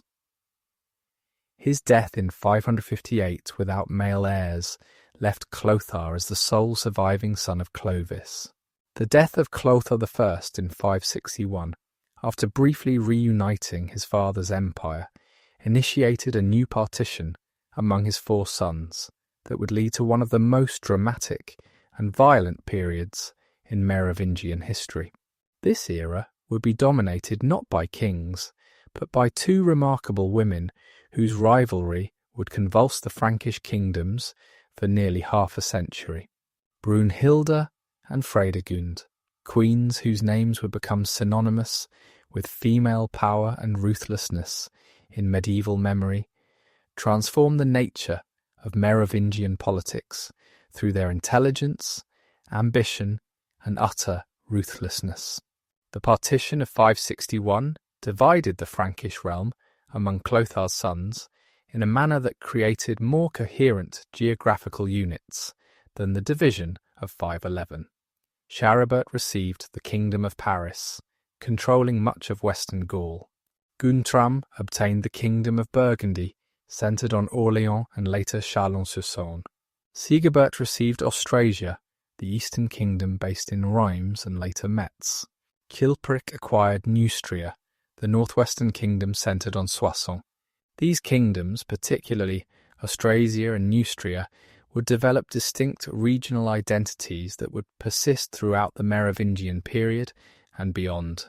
The 4 brothers initially maintained peaceful relations, but the death of Charibert in 567 without legitimate male heirs created a succession crisis. His kingdom was divided among the 3 surviving brothers, but the division was unequal and contentious, particularly regarding the vital city of Paris. The tensions created by this partition were exacerbated by the marriages of Sigebert and Chilperic, marriages that would introduce 2 extraordinary women into Frankish politics. Sigebert, seeking a bride worthy of his royal status, negotiated a marriage with Brunhilde, daughter of the Visigothic king Athanagild. Brunhilde arrived in Austrasia in 567, bringing with her a substantial dowry and the prestige of Visigothic royal blood. She was young, perhaps 15, beautiful according to contemporary accounts, and educated in the sophisticated court culture of Toledo. Her marriage to Sigebert was celebrated with great magnificence, establishing a new standard for royal weddings in the Frankish kingdoms. Chilperic, not to be outdone by his brother, sought his own Visigothic bride. He negotiated for the hand of Galswinthe, Brunhilde's elder sister. Despite already having multiple wives, according to the polygamous practices still common among Frankish royalty. To secure the marriage, Chilperic dismissed his other wives, including Fredegund, a woman of humble origins, who had risen from servant to concubine to wife through her beauty and intelligence. The marriage of Chilperic and Galswinthe in 568 proved disastrous. Galswinthe, accustomed to Visigothic court life and monogamous marriage, found herself isolated and unhappy in Soissons. Chilperic, meanwhile, resumed his relationship with Fredegund despite his promises to Galswinthe's father. Within a year of the marriage, Galswinthe was found dead in her bed, strangled under mysterious circumstances. While Chilperic claimed innocence, contemporary observers and subsequent historians have generally attributed the murder to Fredegund, acting either independently or with Chilperic's complicity. Chilperic's swift marriage to Fredegund following Galswinthe's death confirmed suspicions about the murder and created a blood feud that would define Frankish politics for generations. Brunhilde, mourning her sister and outraged by the circumstances of her death, demanded justice. Sigebert, supporting his wife and seeing an opportunity to weaken his rival, demanded that Chilperic surrender the cities that had formed Galswinthe's dowry. When Chilperic refused, war erupted between Neustria and Austrasia. The conflict that began as a dispute over Galswinthe's murder evolved into a fundamental struggle for dominance within the Frankish realm. Sigebert, with his disciplined Austrasian forces and allies from beyond the Rhine, initially held the advantage. He defeated Chilperic in several battles and by 575 had occupied most of Neustria, including Paris. Chilperic and Fredegund were besieged in Tournai, their position seemingly hopeless. Sigebert prepared for a triumphant coronation as king of all the Franks. But Fredegund proved that political violence was not a male monopoly. As Sigebert celebrated his victories, 2 assassins armed with poisoned squamous axes, the distinctive Frankish long knives, approached him during a ceremonial gathering. The killers, sent by Fredegund, struck down the king of Austrasia in full view of his court. The assassination of Sigebert in 575 reversed the military situation entirely, leaving Brunhilde, a widow with a 5-year-old son, Childebert II, as the nominal king of Austrasia. The widowhood of Brunhilde marked her transformation from queen consort to political actor in her own right. Captured briefly by Chilperic's forces, she managed to escape to Austrasia, where she assumed the regency for her young son. Her position was precarious, facing both external threats from Chilperic and internal challenges from Austrasian nobles who resented female rule and foreign influence. Yet through a combination of intelligence, determination, and strategic alliances, she not only survived, but thrived. Brunhilde's regency demonstrated exceptional political skill. She cultivated relationships with powerful Austrasian nobles, granting them lands and offices in exchange for support. She maintained correspondence with Byzantine emperors and Roman popes, positioning Austrasia as a major European power. She reformed the tax system, improving royal revenues while reducing corruption. She patronized the church, founding monasteries and supporting missionary activities, while carefully managing episcopal appointments to ensure loyal bishops in key positions. The cultural achievements of Brunhilde's court reflected her Visigothic background and Roman sympathies. She promoted learning and literacy, attracting scholars and poets to Metz. She commissioned architectural projects that combined Germanic, Roman, and Christian elements. She maintained diplomatic relations with kingdoms across Europe, from Anglo-Saxon England to Lombard Italy. Under her influence, the Austrasian court became one of the most sophisticated in Western Europe. Fredegund, meanwhile, ruled Neustria with equal skill but different methods. Lacking Brunhilde's royal blood and foreign connections, she relied on cunning, violence, and an acute understanding of Frankish politics.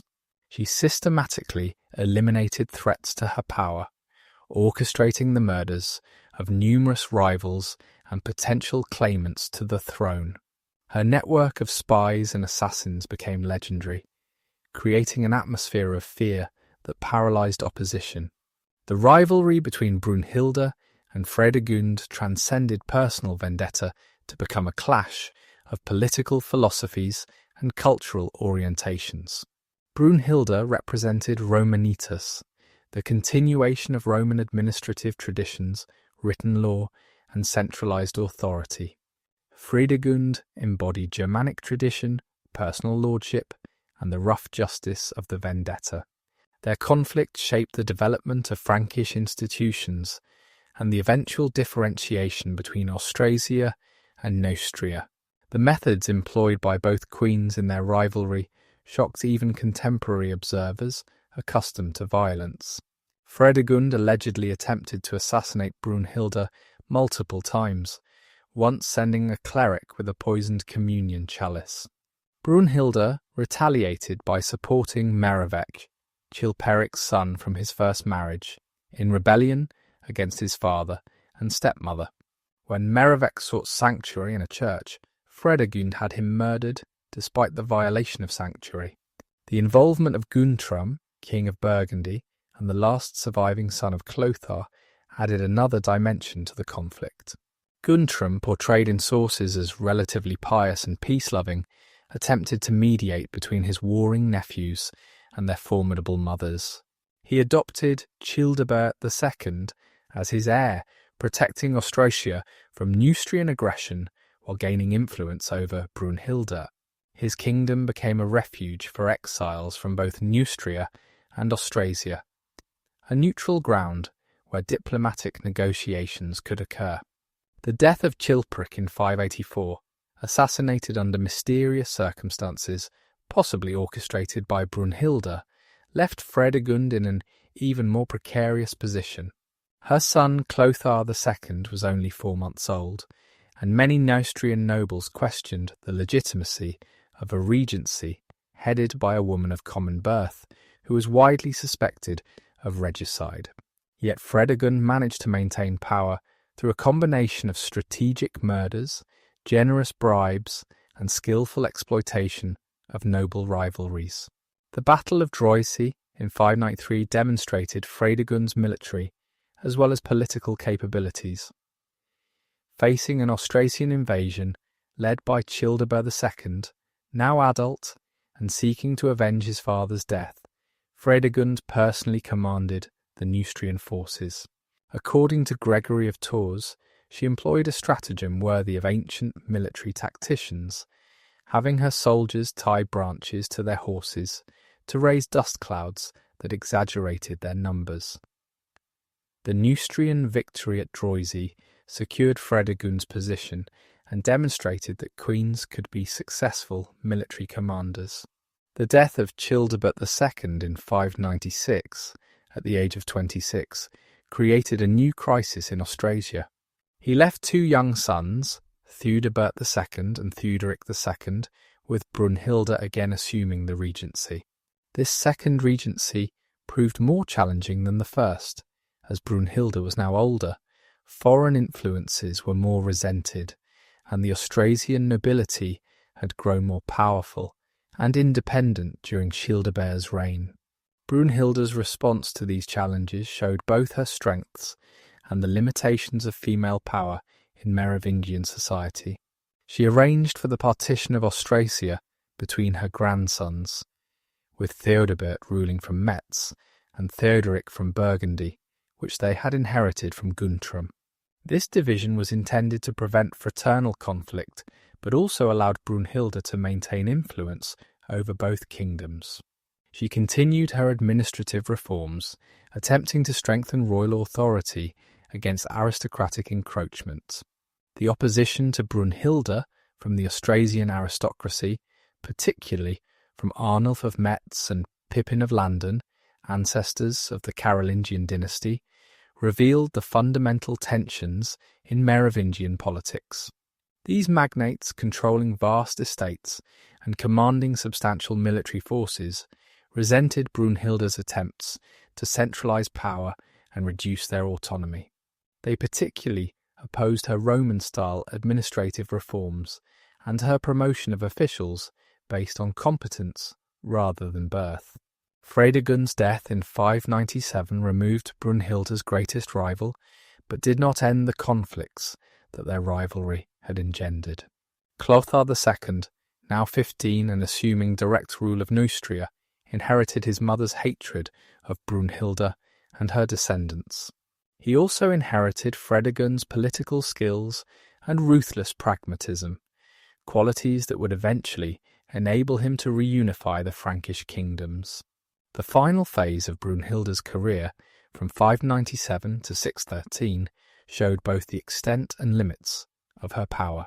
She successfully played her grandsons against each other when Theudebert challenged her authority, supporting Theuderic in a war that ended with Theudebert's defeat and execution in 612. But this fratricidal conflict, which she had orchestrated, undermined her moral authority and alienated even former supporters. The cultural legacy of Brunhilde and Fredegund extended far beyond their political achievements.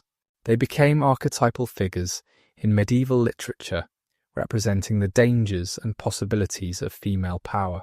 Chronicles and hagiographies portrayed them in starkly contrasting terms, though both were generally condemned for exceeding proper feminine boundaries. Their rivalry inspired epic poems and romantic legends that transformed historical events into mythological narratives. The economic impact of the wars between Brunhilde and Fredegund was substantial but complex. Constant warfare disrupted trade and agriculture in contested regions, but it also stimulated certain economic sectors. Arms production increased, fortifications were built or strengthened, and the need to pay soldiers and allies led to more intensive exploitation of royal domains. The Queen's patronage of churches and monasteries led to significant transfers of wealth to religious institutions, contributing to the Church's growing economic power. The religious dimensions of the Brunhilde-Fredegund rivalry reflected broader tensions within Frankish Christianity. Both queens were Orthodox Catholics, but they represented different approaches to Christian kingship. Brunhilde, influenced by Visigothic and Byzantine models, saw royal power as divinely ordained and quasi-sacred. Fredegund, more attuned to Frankish traditions, viewed Christianity as one source of power among many, to be used pragmatically alongside violence and magic. The role of prophecy and supernatural beliefs in the rivalry illustrated the complex religious landscape of Merovingian Gaul. Both queens consulted soothsayers and fortune-tellers despite church prohibitions. Fredegund allegedly practiced witchcraft, using spells and potions against her enemies. Brunhilde was accused of consorting with demons and using sorcery to maintain her power. These accusations, whether true or false, revealed the persistence of pre-Christian beliefs and practices among even the highest ranks of officially Christian society. The reunification of the Frankish kingdoms under Clothar II in 613 marked the end of the Age of Queens, and the beginning of what would prove to be the final period of effective Merovingian kingship. Clothar's victory over Brunhilde, achieved through an alliance with disaffected Austrasian and Burgundian nobles, resulted in one of the most brutal executions in Frankish history. The aged queen, now nearly 70, was tortured for 3 days, paraded on a camel through the army camp, and finally torn apart by wild horses. This savage end to a remarkable woman served as a warning about the limits of female power and the consequences of challenging aristocratic privilege. Clothar II's reign from 613 to 629 represented an attempt to restore unified royal authority while acknowledging the regional differences that had developed during the period of division. His Edict of Paris in 614 made significant concessions to the aristocracy and church, confirming their privileges and limiting royal interference in episcopal elections. This document, sometimes called the Magna Carta of the Frankish nobility, revealed how much the balance of power had shifted from the days of Clovis, when royal will was virtually absolute. It was against this background of compromise and consolidation that Dagobert I emerged as the last Merovingian king to exercise real authority throughout the Frankish realm. Born around 603 to Clothar II and his wife Bertrude, Dagobert grew up during the final phase of the Great Queen's rivalry. His early years were spent at the Neustrian court, where he received an education that combined traditional Frankish military training with exposure to Latin learning and Roman administrative traditions. In 623, when Dagobert was approximately 20 years old, his father appointed him as sub-king of Austrasia. This appointment was partly a response to Austrasian demands for their own king, and partly a training opportunity for the heir apparent. Dagobert established his court at Metz, the traditional Austrasian capital, and quickly demonstrated both administrative competence and political acumen. He cultivated relationships with the Austrasian nobility, particularly with Arnulf of Metz and Pippin of Landen, whose families would later establish the Carolingian Dynasty. The young sub-king's court at Metz became a centre of cultural renewal. Dagobert patronised artists and craftsmen, commissioning metalwork, manuscripts, and architectural projects that combined Frankish, Roman, and Byzantine influences. The famous throne of Dagobert, a bronze folding chair that survived into modern times before its destruction, exemplified this cultural synthesis with its classical form and Germanic decorative elements. His court attracted scholars and poets, contributing to what historians have termed the Dagobert Renaissance. Dagobert's relationship with his father during the sub-kingship revealed both cooperation and tension. While generally loyal to Clothar, Dagobert pursued independent policies in Austrasia, particularly regarding the eastern frontiers. He conducted successful campaigns against the Slavs, who were pressing on the eastern borders, establishing Frankish hegemony over tribes as far as the Elbe River. These campaigns not only secured the frontier, but also brought substantial tribute and enhanced Dagobert's military reputation. The succession crisis that followed Clothar II's death in 629 demonstrated Dagobert's political skill and determination. His younger half-brother, Charibert, supported by Neustrian nobles who feared Austrasian domination, claimed a share of the inheritance. Dagobert initially agreed to a partition, granting Charibert a small kingdom in Aquitaine, but he retained the vast majority of the Frankish realm. When Charibert died in 632, Dagobert swiftly annexed his territories, reunifying the kingdom despite opposition from Charabert's infant son and his supporters. As sole king, Dagobert faced the challenge of governing a realm that had become increasingly diverse and decentralized during the previous century of divisions and civil wars. The three main regions of the kingdom, Neustria, Austrasia, and Burgundy, had developed distinct identities, with their own aristocracies, economic networks, and even dialectical variations in the Frankish language. The solution Dagobert crafted demonstrated both his understanding of these regional realities and his determination to maintain central authority despite them. Rather than attempting to impose uniform administration across the entire realm, Dagobert adopted a flexible approach that acknowledged regional differences while preserving royal supremacy. He spent considerable time travelling between the different regions, holding court in Paris for Neustria, Metz for Austrasia, and Chalon for Burgundy.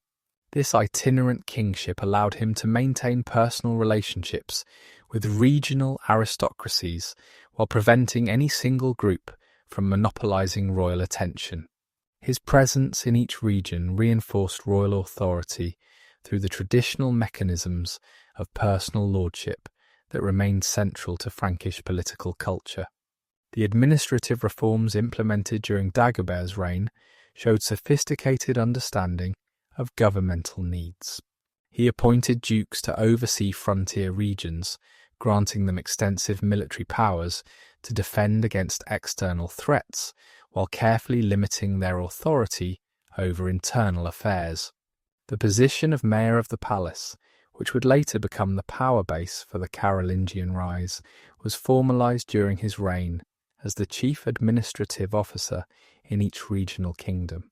While these mayors would eventually challenge royal authority during Dagobert's lifetime, they remained firmly subordinate to the king. Dagobert's legal reforms represented one of his most lasting contributions to Frankish governance. He ordered the compilation and revision of the various tribal law codes that governed different peoples within his realm.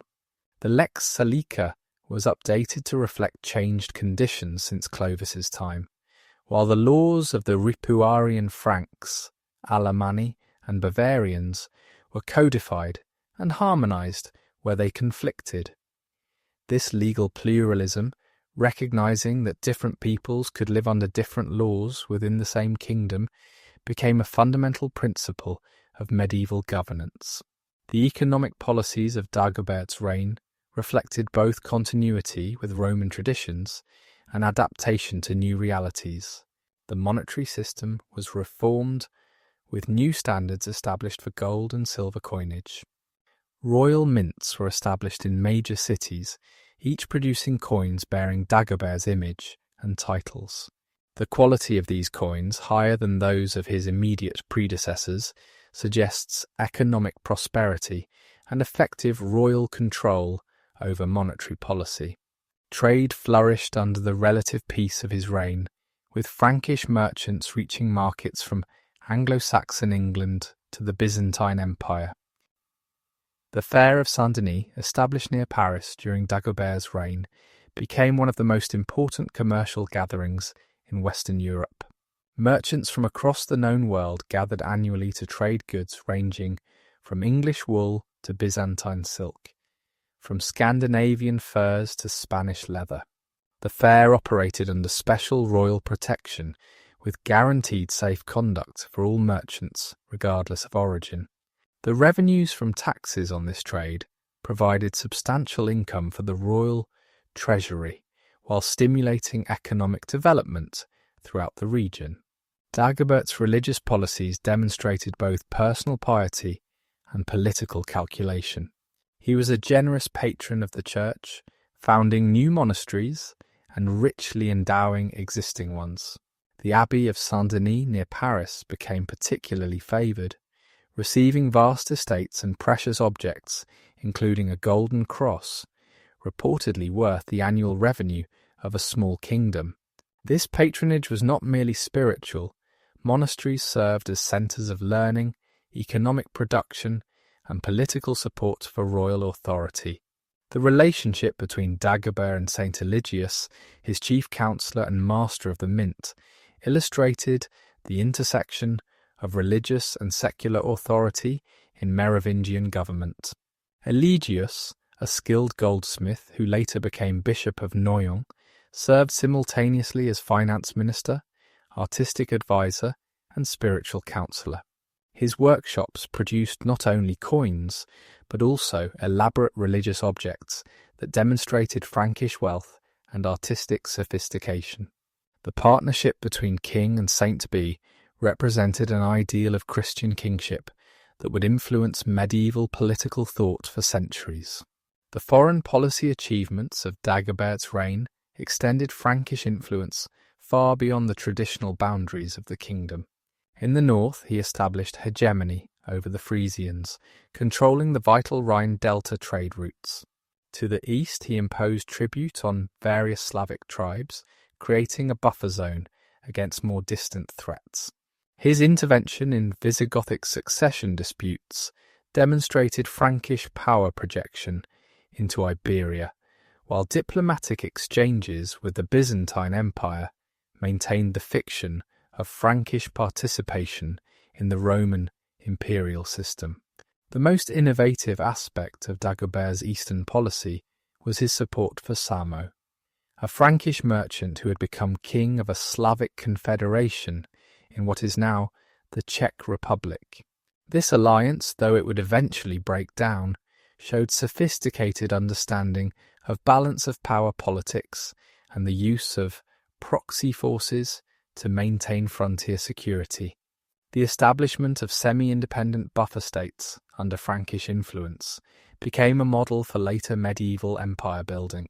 The cultural flowering during Dagobert's reign, sometimes called the Dagobert Renaissance, represented the last great period of Merovingian artistic and intellectual achievement. The king's patronage attracted craftsmen and scholars from across Europe, creating a cosmopolitan atmosphere at court. Manuscripts were produced combining insular, Byzantine, and indigenous decorative traditions.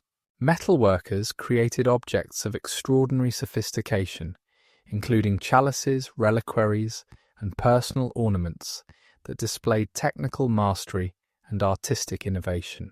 The architecture commissioned during Dagobert's reign showed similar cultural synthesis.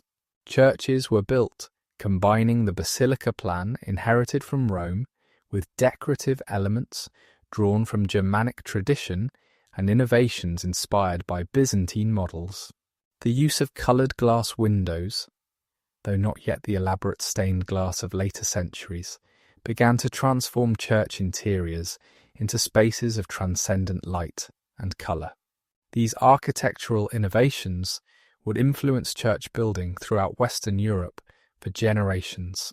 Education and literacy received royal support, though limited to ecclesiastical and aristocratic circles. Dagobert established schools at major monasteries, where young nobles learned Latin grammar, biblical studies, and the administrative skills needed for governmental service. The production of manuscripts increased significantly, preserving not only religious texts but also legal codes, historical chronicles, and even classical Latin literature.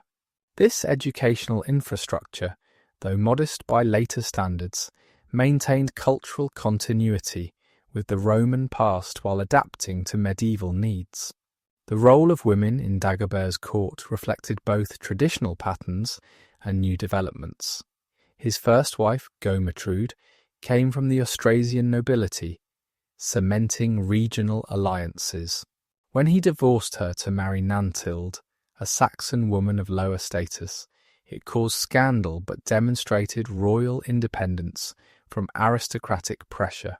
His third wife, Ragnatrude, and various concubines produced numerous children, ensuring succession but also creating future conflicts.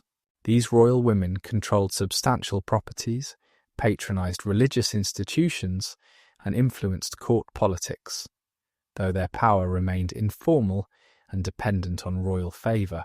The military organisation under Dagobert showed evolution from earlier Merovingian practice. while the core of the army remained the aristocratic warrior class, serving in exchange for land and privileges. Specialized units developed for particular purposes. Siege engineers, cavalry forces, and even primitive naval units for river operations demonstrated increasing military sophistication. The use of fortified camps during campaigns, a practice borrowed from Roman tradition, improved logistics and strategic mobility. The administrative structure of Dagobert's government revealed both strengths and weaknesses that would shape the kingdom's future. At the centre stood the king himself, the source of all authority and final arbiter of all disputes. Around him gathered the palace officials, the mayor of the palace, managing administration, the count of the stable, overseeing military matters, the chamberlain, controlling access to the king, and numerous other officers with specialized responsibilities. This household government, personal and mobile, worked effectively under a strong king like Dagobert, but would prove vulnerable when weaker rulers succeeded him. Regional administration depended on counts appointed by the king to govern the old Roman civitates. These counts combined military, judicial, and fiscal responsibilities, commanding local forces, presiding over courts, and collecting taxes.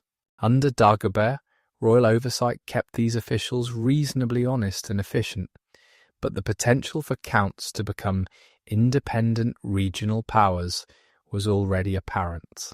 The practice of granting counties as hereditary possessions, though not yet universal, began during this period, contributing to the decentralization that would characterize later Merovingian rule. The fiscal system of Dagobert's kingdom maintained elements of Roman taxation while adapting to medieval realities. Direct taxation on land continued in some regions, particularly where Roman administrative traditions remained strong. But increasingly, royal revenue came from indirect sources: tolls on trade, profits from royal estates, judicial fines, and tribute from subject peoples. The shift from taxation to domain revenue reflected the personalization of royal power and the breakdown of public authority that characterized the transition from ancient to medieval governance. The judicial system under Dagobert combined multiple legal traditions and jurisdictions. Royal courts handled cases involving the king's direct interests or disputes between major aristocrats. Counts presided over public courts in their civitates, applying the appropriate tribal law code to different ethnic groups. Ecclesiastical courts claimed jurisdiction over clerical matters and increasingly over moral issues affecting lay people. This legal pluralism created complexity and occasional conflict, but also flexibility in addressing the diverse needs of a multicultural kingdom. Dagobert's building projects in Paris transformed the city into a true royal capital for the first time since Clovis. He expanded the royal palace on the Ile de la Cité, adding halls for public ceremonies and private chambers that displayed royal magnificence. Churches were built or renovated throughout the city, creating a sacred geography that linked royal and divine authority. Markets were established and regulated, encouraging commercial development. These improvements made Paris not just an administrative centre, but a symbol of Merovingian power and prosperity. The establishment of sub-kingdoms for Dagobert's sons during his lifetime reflected both dynastic tradition and political necessity. In 634 he appointed his son Sigebert III, then only 3 years old, as King of Austrasia, responding to regional demands for their own ruler. The child king ruled under the guidance of advisors, particularly Pippin of Landen, as mayor of the palace, and Cunibert, bishop of Cologne. This arrangement satisfied Austrasian particularism while maintaining overall royal unity, but it also strengthened the position of the aristocratic advisors who governed in the young king's name. The final years of Dagobert's reign saw increasing challenges that foreshadowed future problems. The cost of his building projects and generous religious donations strained royal finances. Military campaigns, while generally successful, required constant attention and resources.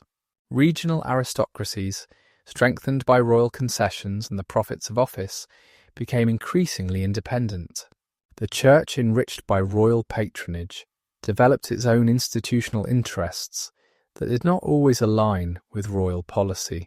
Dagobert's death in 639, at approximately 36 years of age, marked the end of effective Merovingian kingship.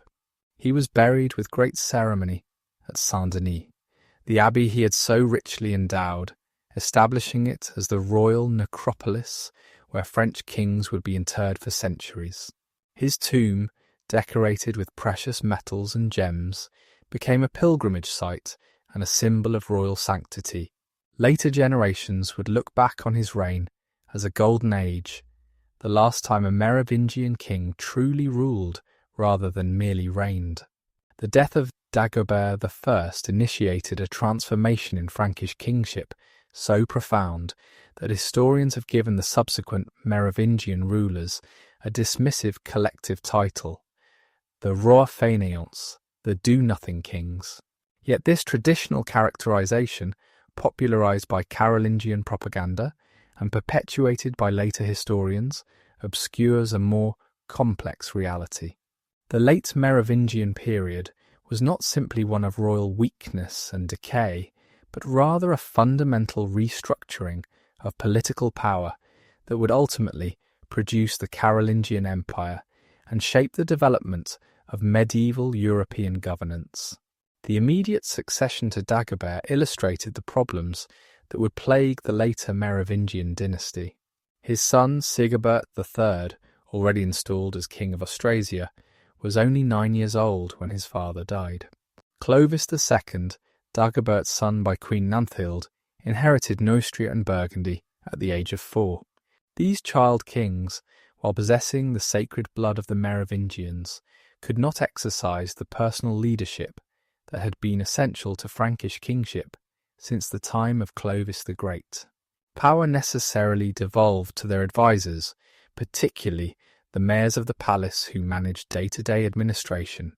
The evolution of the mayoralty of the palace from administrative office to de facto rulership represents one of the most significant political developments of the 7th century.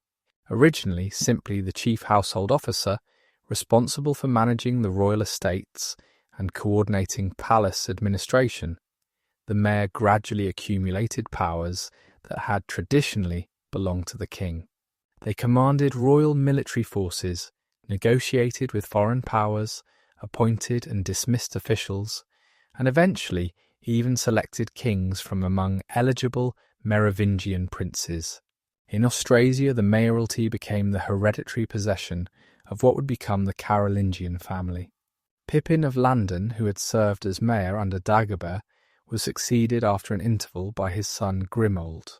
When Grimoald attempted to place his own son on the Austrasian throne in place of the Merovingian heir, the premature coup failed, and both Grimoald and his son were killed. But the family's power base remained intact, and Pippin's grandson, Pippin of Herstal, would eventually establish Carolingian dominance over all the Frankish kingdoms. The Neustrian mayoralty followed a different pattern, with various aristocratic families competing for control. Ebroin, who dominated Neustrian politics from 658 to 681, demonstrated the power that an able mayor could wield. He made and unmade kings, choosing pliant Merovingian princes and discarding them when they proved insufficiently cooperative. His conflict with Leodegar, Bishop of Autumn, revealed the complex interplay of secular and ecclesiastical politics that characterized the period. Their struggle, which ended with Leodegar's martyrdom and Ebroin's assassination, became legendary, transformed by hagiographers into a battle between saintly virtue and tyrannical oppression. The child kings who occupied the throne during this period lived peculiar, constrained lives that revealed the transformation of Merovingian kingship from active rulership to symbolic function. They were raised in royal villas, educated by clerics and court officials, and trained in the ceremonial aspects of kingship. They learned to preside over assemblies, issue diplomas, and perform the ritual functions that legitimized governmental action. But they were carefully kept from developing independent power bases or military capabilities that might challenge mayoral authority. The physical appearance of these late Merovingian kings became part of their symbolic function. They maintained the long hair that had always distinguished Merovingian royalty, now grown to extraordinary lengths and carefully styled as a mark of their sacred status. They wore elaborate costumes that combined Frankish and Roman elements, transforming them into living symbols of royal authority. They travelled in ox-drawn carts, a deliberately archaic form of transportation that emphasised their connection to ancient tradition rather than contemporary military power.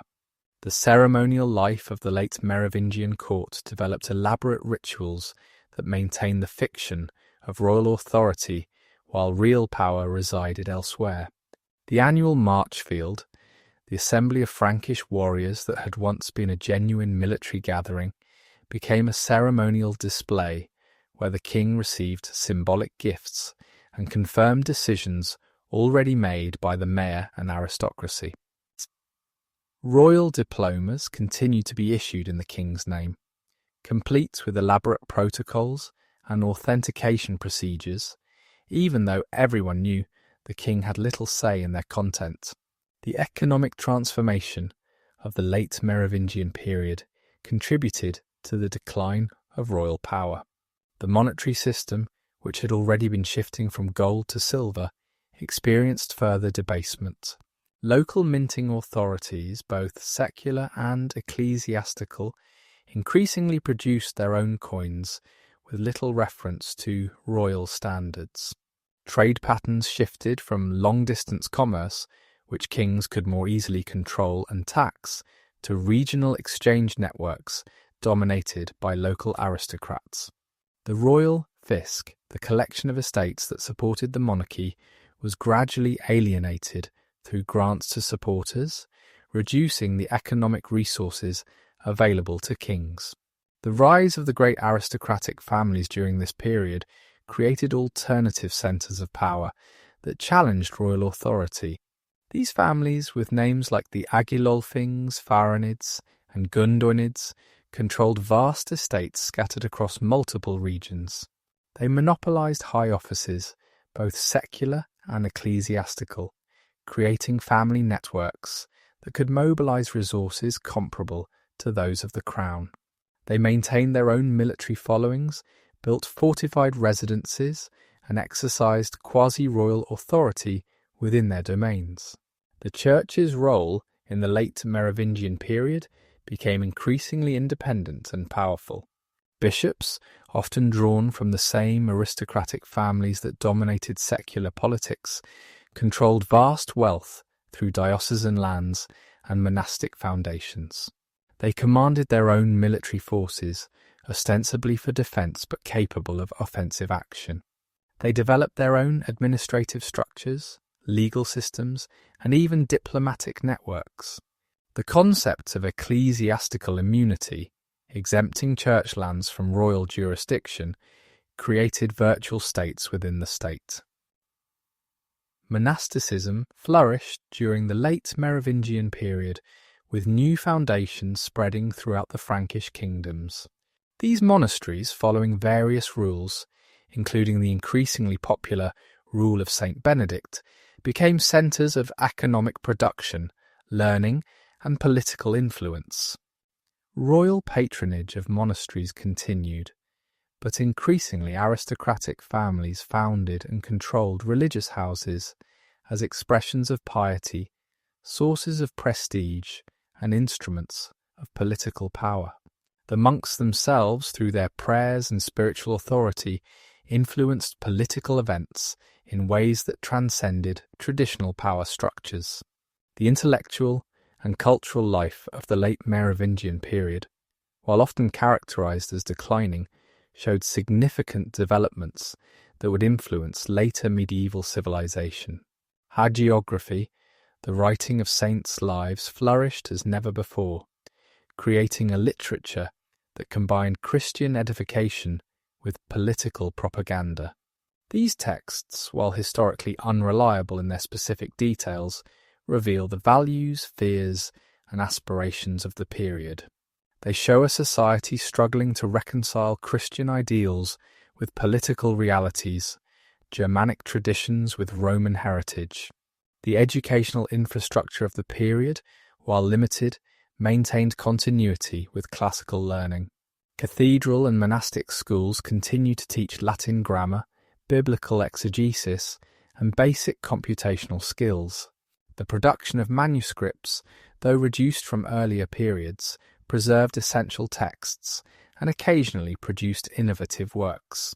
The development of new script forms, particularly the Proto-Caroline minuscule that would later become standard, improved legibility and facilitated learning. The position of women in late Merovingian society showed both continuities and changes from earlier periods. Royal women, when they served as regents for minor sons, could exercise significant power, as demonstrated by Baltilde, an Anglo-Saxon slave who became Queen of Neustria and later regent for her son Clothar III. Her regency, from 657 to 664, saw significant religious reforms and the foundation of important monasteries, but the general trend was toward reduced female political participation, as power shifted from royal courts, where queens had influence, to aristocratic networks that were predominantly male. The military organisation of the late Merovingian period evolved in response to changing threats and internal structures. The general levy of free warriors, the traditional basis of Frankish military power, became increasingly difficult to mobilise as free peasants were reduced to dependent status. Military service became concentrated among the aristocracy and their retainers, professional warriors supported by land grants. This militarisation of the aristocracy and professionalisation of warfare would become defining characteristics of medieval society. The frontiers of the Frankish kingdom during the late Merovingian period required constant attention despite the internal focus of most political activity. In the north, the Frisians maintained stubborn independence, controlling vital trade routes and raiding Frankish territory. To the east, various Slavic peoples pressed on the frontiers, sometimes paying tribute, sometimes raiding, occasionally settling in depopulated areas. The south saw continued interaction with the Visigothic kingdom in Spain and the Lombard kingdom in Italy, relationships that combined diplomacy, trade, and occasional military conflict. The religious transformation of the Frankish periphery during this period represented one of the most lasting achievements of the late Merovingian era. Missionary activities, supported by both Frankish and foreign churchmen, brought Christianity to peoples beyond the traditional boundaries of the kingdom. St. Willibrord's mission to the Frisians, St. Boniface's work among the Germans, and numerous other evangelical efforts created religious and cultural links that would eventually facilitate political expansion. These missions also established ecclesiastical structures that would outlast the Merovingian dynasty itself. The legal developments of the late Merovingian period showed both continuity and innovation.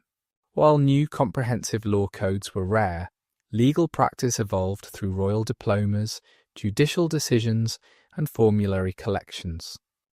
The concept of personality of law, allowing different ethnic groups to be judged by their own legal traditions, became more firmly established. Ecclesiastical law developed as a separate legal system, with church councils issuing canons that regulated both clerical behaviour and lay morality. The urban landscape of the late Merovingian period reflected broader social and economic changes. Many Roman cities, already reduced from their ancient glory, contracted further, with populations concentrating around cathedral complexes or fortified centres. But new forms of settlement emerged, particularly the vicus, a commercial settlement often associated with monasteries or aristocratic estates. These vici, while smaller than ancient cities, became centres of craft production and regional trade, laying foundations for the urban revival of later centuries. To understand the Merovingian age fully, we must look beyond the palace intrigues and battlefield heroics that dominate our chronicles and examine the daily experiences of the millions who lived under Frankish rule. The society of Merovingian Gaul was one of stark contrasts and subtle gradations, where Roman traditions slowly merged with Germanic customs, where Christianity coexisted with persistent pagan practices, and where the vast majority of the population lived lives of agricultural routine, punctuated by the occasional disruptions of war, plague, or religious festival. The social hierarchy of Merovingian Gaul was complex and fluid, lacking the rigid categorizations that would characterize later medieval society. At the apex stood the king and his family, distinguished by their sacred blood and long hair, possessing theoretical authority over all persons and property in the realm. Below them ranged the aristocracy, itself divided into multiple levels based on wealth, office, and proximity to royal power. The highest nobles, often called optimates or proceers in Latin sources, controlled vast estates, held major governmental positions, and maintained their own military retinues. The middle ranks of the aristocracy included lesser nobles who might control a few estates, hold local offices, or serve in the retinues of greater lords. These men, and occasionally women, lived lives that combined agricultural management with military service, moving between their rural estates and the courts of kings or dukes.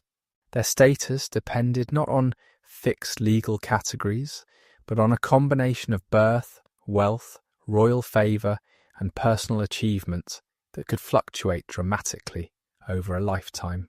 The free population below the aristocracy encompassed enormous variation in status and wealth.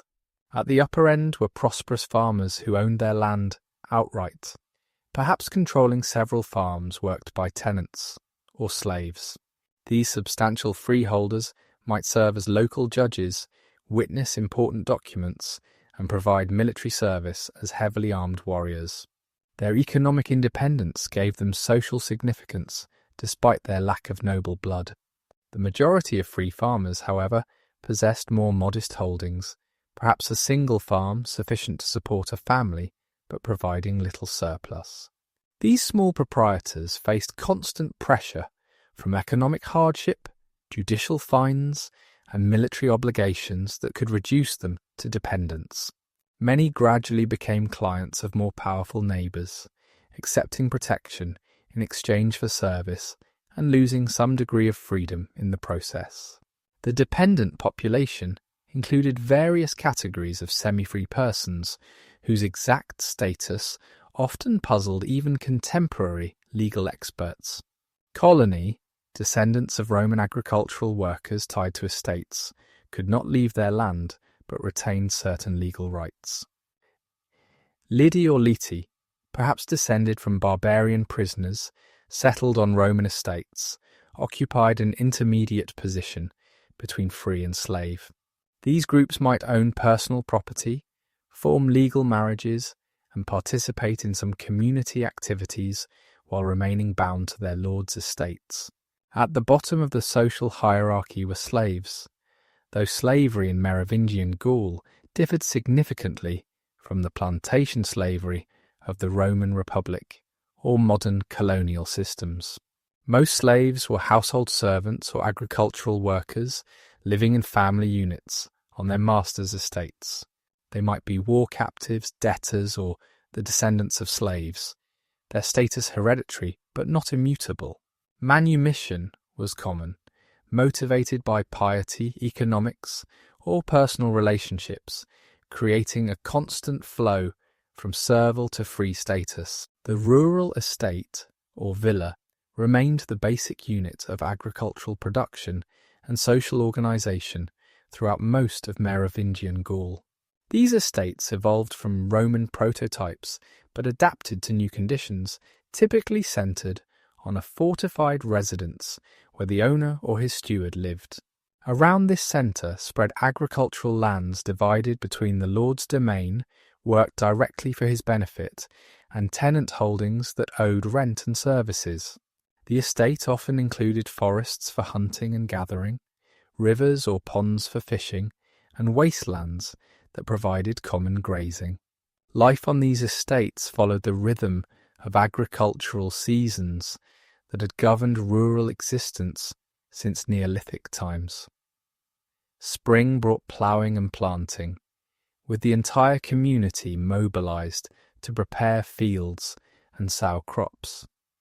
Summer required constant vigilance against pests, weeds and weather, while also providing time for maintenance of buildings and tools. Autumn's harvest demanded intensive labour from everyone capable of work, racing against weather to gather crops that would sustain the community through winter. Winter itself, while less labour-intensive, required care of animals, repair of equipment, and preparation for the next agricultural cycle. The agricultural technology of Merovingian Gaul showed both continuity with Roman practices and significant innovations. The heavy plough, better suited to the dense soils of northern Europe than the light Mediterranean plough, gradually spread throughout the Frankish kingdoms. This technological change required greater investment in draft animals, typically oxen, and encouraged cooperative cultivation since few individual farmers could afford a full plough team. The three-field system, rotating crops between winter grains, spring plantings, and fallow, began to replace the less productive two-field system in some regions. The diet of ordinary Merovingians reflected their agricultural environment and social status. Bread formed the dietary staple for most people, made from wheat for the privileged, rye or barley for the common, and mixed grains or even acorns in times of scarcity. Beer and ale were common beverages, safer than water, and providing necessary calories for heavy labour. Wine remained a luxury in northern regions, though common in former Roman territories.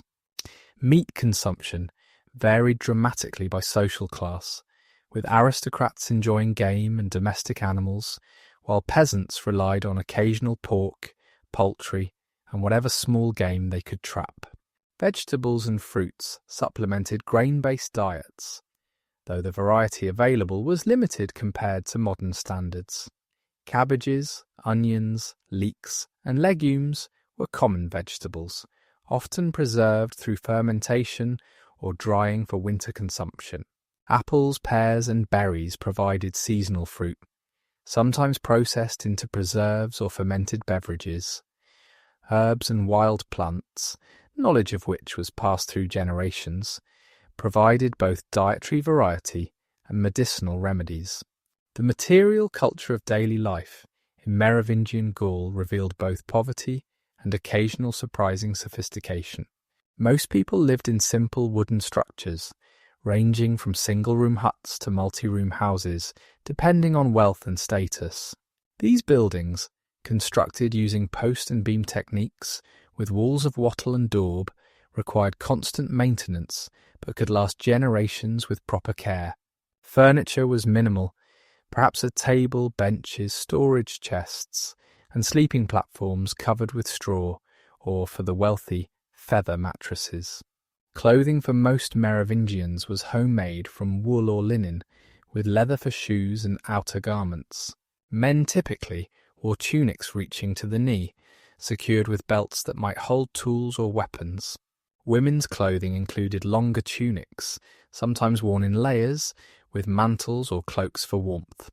The wealthy distinguished themselves through fabric quality, decorative elements like embroidery or tablet-woven borders, and accessories such as brooches, rings, and elaborate belt buckles that displayed both wealth and artistic sophistication.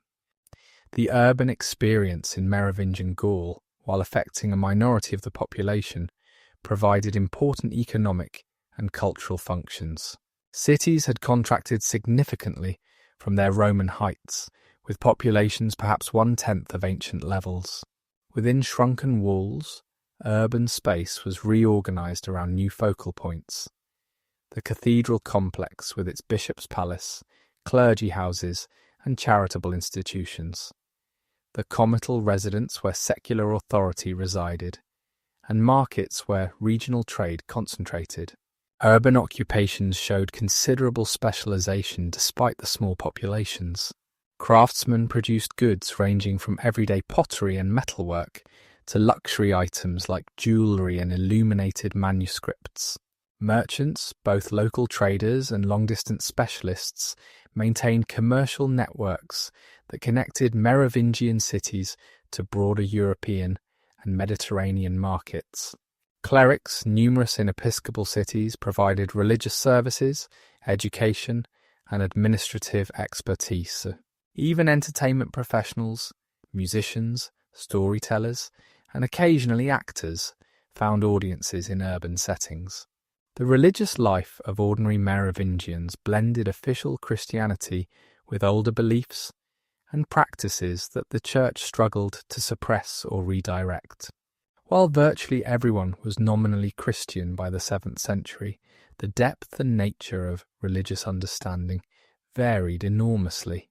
For many, Christianity meant baptism at birth, occasional attendance at Mass and burial in consecrated ground, with little comprehension of theological subtleties. Saints' cults provided more accessible religious experiences, offering supernatural assistance for practical problems and communal celebrations that replaced pagan festivals. Persistent pagan practices frustrated church authorities throughout the Merovingian period. People continued to venerate sacred trees and springs, practice divination, and observe seasonal rituals with pre-Christian origins. The Church responded with varying strategies, condemning and prohibiting such practices, providing Christian alternatives like blessing wells or celebrating saints' days at traditional festival times, or simply tolerating practices deemed harmless. This religious syncretism created a distinctive folk Christianity that would characterize medieval popular religion. The role of the parish priest in rural communities evolved significantly during the Merovingian period. Early in the era, many rural areas lacked resident clergy, receiving occasional visits from priests based in cities or monasteries. As the period progressed, more parishes acquired their own churches and priests, though the quality of rural clergy varied dramatically. Some were well-educated men who provided spiritual guidance, basic education, and social services. Others were barely literate, distinguished from their parishioners mainly by their ceremonial functions and exemption from certain obligations. Family structure in Merovingian society showed Germanic and Roman influences merging into new patterns. The nuclear family of parents and children formed the basic unit, but extended family connections remained important for protection, economic cooperation, and social advancement. Marriage practices varied by social class and region.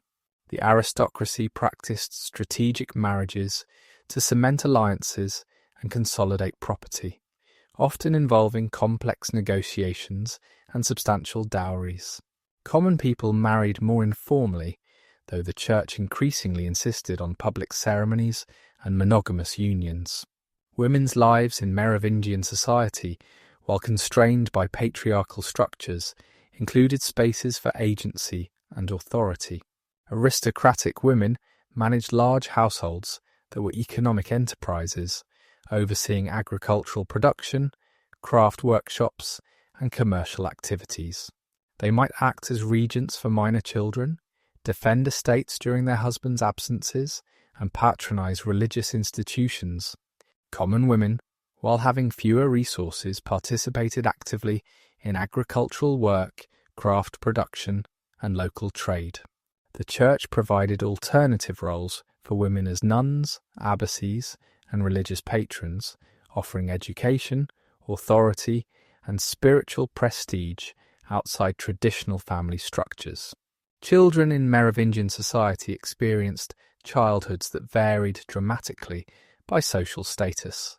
Aristocratic children, especially boys, might be sent to other noble households for education in military and social skills. Some received formal education in letters and numbers from clerical tutors. Common children began contributing to household labour as soon as physically able, learning agricultural and craft skills through observation and practice. Child mortality was high across all social classes, with perhaps half of all children dying before reaching adulthood. The treatment of illness and injury in Merovingian Gaul combined practical knowledge, religious intervention, and magical practices. Healers might include professionally trained physicians in major cities, monks and nuns with herbal knowledge, and folk practitioners using traditional remedies. Medical understanding blended corrupted classical theories with empirical observations and supernatural explanations.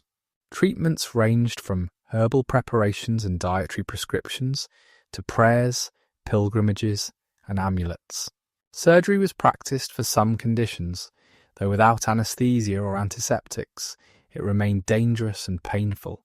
Entertainment and leisure, though limited by the demands of survival, provided necessary relief from daily toil. Storytelling remained a primary form of entertainment, with professional and amateur narrators recounting heroic legends, saints' lives, and folk tales. Music accompanied both religious ceremonies and secular celebrations. Board games, dice, and various sports provided recreation, though church authorities frequently condemned gambling and violent competitions. Religious festivals offered communal celebrations with processions, feasts, and markets that combined spiritual observance with social enjoyment. The transformation of the Carolingian family from Austrasian aristocrats to rulers of the Frankish realm represents one of the most significant political developments in European history. This rise to power was neither sudden nor inevitable, requiring nearly a century of careful manoeuvring, strategic violence, and the exploitation of Merovingian weakness. The process by which the Carolingians supplanted the dynasty that had ruled the Franks for 3 centuries reveals much about the nature of political power in the early medieval world and established patterns that would influence European governance for generations. The origins of Carolingian power lay in the fertile lands between the Meuse and Moselle rivers, where the family accumulated vast estates through inheritance, purchase, and royal grants. The marriage between Pippin of Landen and Itta, probably around 615, united 2 powerful aristocratic lineages and created the wealth base that would support the family's political ambitions. Their daughter Gertrude, who became abbess of Nivelles, and their son Grimoald, who served as mayor of the palace in Austrasia, represented the dual strategy of ecclesiastical and secular power that would characterize Carolingian politics. Grimoald's premature attempt to place his own son on the Austrasian throne in 656, displacing the Merovingian heir, demonstrated both the family's ambitions and the continued strength of Merovingian legitimacy. The coup's failure and Grimoald's execution might have ended Carolingian aspirations, but the family's wealth and connections allowed them to survive this setback. The interregnum that followed saw various aristocratic factions compete for control of the mayoralty, but the Carolingian power base remained largely intact. The emergence of Pippin of Herstal, grandson of Pippin of Landen through his daughter, marked the true beginning of Carolingian dominance. His victory at the Battle of Tertry in 687 over the Neustrian mayor Berchar established him as mayor of the palace for all the Frankish kingdoms. This military success was followed by systematic consolidation of power. Pippin placed his supporters in key positions throughout the realm, neutralized potential rivals through assassination or exile, and gradually transformed the mayoralty from an administrative office into de facto kingship. Pippin of Herstal's governance from 687 to 714 demonstrated the effectiveness of Carolingian administration. He restored order to regions that had suffered from aristocratic feuding, reformed the monetary system to improve trade, and protected church property from secular encroachment. His military campaigns pushed back threats on all frontiers, defeating the Frisians in the north, containing the Alemanni in the east, and maintaining peace with the Aquitanians in the south. These successes earned him support from both the church and the Frankish aristocracy, who increasingly saw Carolingian leadership as more effective than Merovingian rule. The succession crisis following Pippin of Herstal's death in 714 nearly destroyed Carolingian power. His legitimate sons had predeceased him, leaving only a grandson, Theudald, who was still a child. Pippin's widow, Plectrude, attempted to rule as regent, but her authority was challenged by Charles, Pippin's son, by a concubine. This Charles, later known as Charles Martel, the Hammer, had been imprisoned by Plectrude, but escaped and began gathering support among the Austrasian aristocracy. The civil war that followed from 715 to 718 saw Charles Martel systematically defeat his rivals through a combination of military brilliance and political acumen. He first secured his base in Austrasia, then defeated the Neustrians, who had taken advantage of the chaos to assert their independence. His victory at the Battle of Vinci in 717 established him as the dominant power in the Frankish realm, though he would spend several more years consolidating his position and eliminating remaining opposition. Charles Martel's rule from 718 to 741 transformed the nature of Frankish governance and military organisation. Recognising that the traditional system of levying free warriors was increasingly inadequate for the kingdom's military needs, he implemented revolutionary changes. He confiscated church lands, despite his general support for Christianity, and used them to support a new class of professional warriors. These men, granted benefices in exchange for military service, became the prototype for the medieval knight, equipped with expensive armour and horses, trained for warfare, and available for extended campaigns. The Battle of Tours in 732, where Charles Martel defeated an Islamic army that had advanced from Spain into Aquitaine, became the defining moment of his career and a turning point in European history. While later chroniclers perhaps exaggerated the battle's significance, presenting it as the salvation of Christendom from Islamic conquest, it certainly demonstrated Frankish military superiority and established Charles as the defender of Christianity. The victory enhanced Carolingian prestige throughout Europe and strengthened their claim to leadership of the Christian West. Charles Martel's relationship with the papacy established patterns that would define medieval politics for centuries. When Pope Gregory III sought aid against the Lombards who threatened Rome, he appealed to Charles rather than to the Byzantine emperor, the traditional protector of the papacy. Though Charles did not intervene directly in Italy during his lifetime, this papal recognition of Carolingian power marked a crucial shift in the political orientation of Western Europe away from Constantinople and toward the Frankish kingdom. The administrative innovations of Charles Martel strengthened central authority while acknowledging regional differences.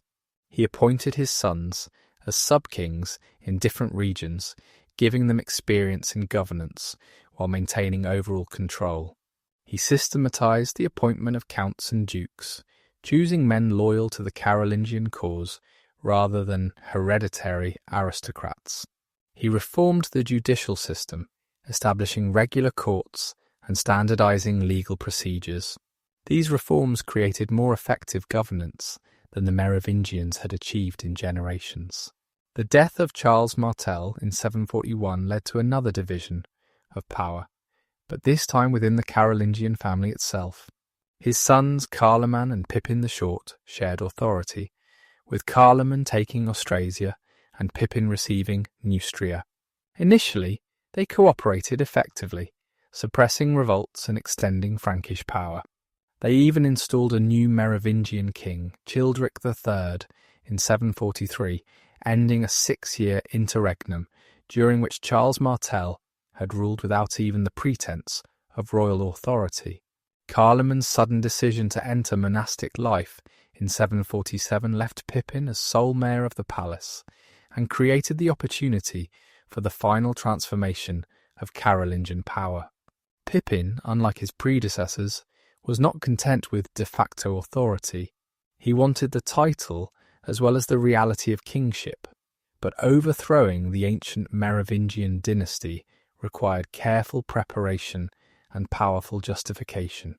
The consultation with Pope Zacharias in 750 provided the legitimacy Pippin needed.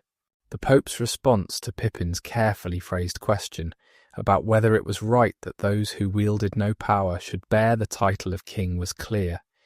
It was better that he who had the power should also have the title. This papal endorsement, combined with the support of the Frankish church and aristocracy, enabled Pippin to depose Childeric III in 751. The last Merovingian king was shorn of his long hair and confined to a monastery, ending the dynasty that had ruled the Franks since Clovis.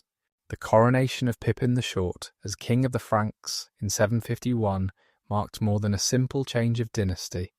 The ceremony itself, conducted by Bishop Boniface and later repeated by Pope Stephen II, introduced the practice of religious anointing into Frankish royal ritual. This sacred consecration, borrowed from biblical precedents and Byzantine practice, transformed kingship from a primarily secular office based on blood and conquest into a quasi-priestly position sanctified by God through his church. The implications of this transformation would resonate throughout medieval and early modern European history. Pippin's reign, from 751 to 768, consolidated Carolingian royal authority and established precedents his son Charlemagne would build upon. He completed the conquest of Aquitaine, bringing the wealthy southwest firmly under Frankish control. He intervened in Italy at papal request, defeating the Lombards and granting conquered territories to the papacy, creating the papal states that would endure until the 19th century. These donation of Pippin established the Frankish king as the protector of the pope and created a temporal power base for the papacy independent of Byzantine authority. The relationship between the Carolingians and the church went beyond political alliance to encompass comprehensive religious and cultural reform. Pippin supported the standardization of liturgy throughout his realm, promoting Roman practices over diverse local traditions. He encouraged the establishment of schools at cathedrals and monasteries, recognizing that effective governance required literate administrators. He patronized the production of corrected biblical texts and liturgical books, contributing to the preservation and transmission of Christian learning. The economic policies of the early Carolingians showed sophisticated understanding of the relationship between prosperity and political power. They reformed the monetary system, establishing new standards for silver coinage that facilitated trade. They protected merchants and markets, recognizing that commercial activity generated taxable wealth. They standardized weights and measures across their realm, reducing transaction costs and encouraging economic integration. These policies contributed to what historians have identified as an economic expansion in the 8th century, reversing decades of decline. The military organization developed by Charles Martel and refined by Pippin became the foundation of Carolingian power. The core of the army consisted of heavily armed cavalry, supported by benefices that enabled them to afford expensive equipment and training. These proto-knights were supplemented by select infantry, siege specialists, and support personnel. The ability to maintain armies in the field for extended campaigns rather than just seasonal raids allowed the Carolingians to undertake conquests that had been beyond Merovingian capabilities. The cultural transformation initiated by the Carolingians began even before they assumed royal title. They patronised scholars and artists, attracting talent from across Europe to their courts. They commissioned magnificent manuscripts, metalwork, and architectural projects that combined Frankish, Roman, and Byzantine influences. They promoted the use of Latin as an administrative and cultural language while also preserving vernacular traditions. This cultural programme, which would culminate in the Carolingian Renaissance under Charlemagne, began during the mayoralty period. The role of women in the Carolingian ascension, while less prominent than during the age of Brunhilde and Fredegund, remained significant. Carolingian women managed vast estates, founded and reformed monasteries, and influenced political decisions through informal channels. Bertrada, Pippin's wife and Charlemagne's mother, played important diplomatic roles, negotiating marriages and mediating conflicts. The establishment of powerful female monasteries, often headed by Carolingian princesses, created centres of learning and economic production under female authority. The international recognition of Carolingian power grew steadily throughout the 8th century. Byzantine emperors, while not acknowledging them as equals, negotiated with Carolingian rulers as significant powers. The Abbasid caliphs in Baghdad exchanged embassies with the Frankish court. Anglo-Saxon kings sought Carolingian support against Viking threats. The Frankish kingdom had become the dominant power in Western Europe, a position it would maintain and expand under Charlemagne. The transformation of the Frankish kingdom's geography under early Carolingian rule was substantial. The realm expanded from its traditional heartland between the Loire and Rhine to encompass most of modern France, Western Germany, the Low Countries, and parts of Italy. This territorial expansion brought diverse peoples under Frankish rule: Gallo-Romans, various Germanic tribes, Basques and others. Managing this diversity required administrative flexibility and cultural sensitivity that the Carolingians, despite their military might, generally displayed. The religious mission of the Carolingians extended beyond protecting the church to actively spreading Christianity. They supported missionaries working beyond their frontiers, particularly in Germany and Scandinavia.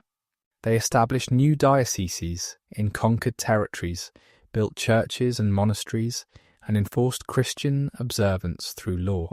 This evangelical aspect of Carolingian rule, combining conversion with conquest, established patterns that would characterize European expansion for centuries. The fall of the Merovingian Dynasty and the rise of the Carolingians marked not merely a change in ruling families, but a fundamental transformation in the nature of European kingship and governance. The legacy of the Merovingians extends far beyond their 3 centuries of rule, influencing political thought, cultural development, and social structures throughout the medieval period and into the modern era.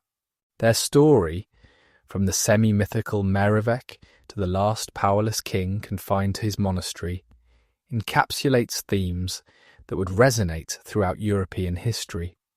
The tension between central authority and regional autonomy, the relationship between secular and religious power, and the evolution from personal lordship to institutional governance. The concept of sacred kingship that the Merovingians embodied through their long hair and claimed divine ancestry established precedents that would influence European monarchy for more than a millennium. Even as the Carolingians replaced them, they felt compelled to seek religious sanction through papal approval and holy anointing, transforming but not abandoning the idea that kings possessed a special relationship with the divine. The notion that royal blood carried inherent authority separate from personal capability or achievement became fundamental to European political thought, justifying hereditary succession and limiting challenges to established dynasties.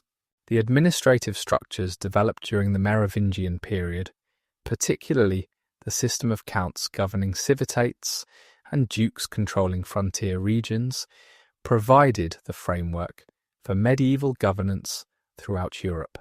While the Carolingians reformed and systematized these institutions, they did not fundamentally alter them.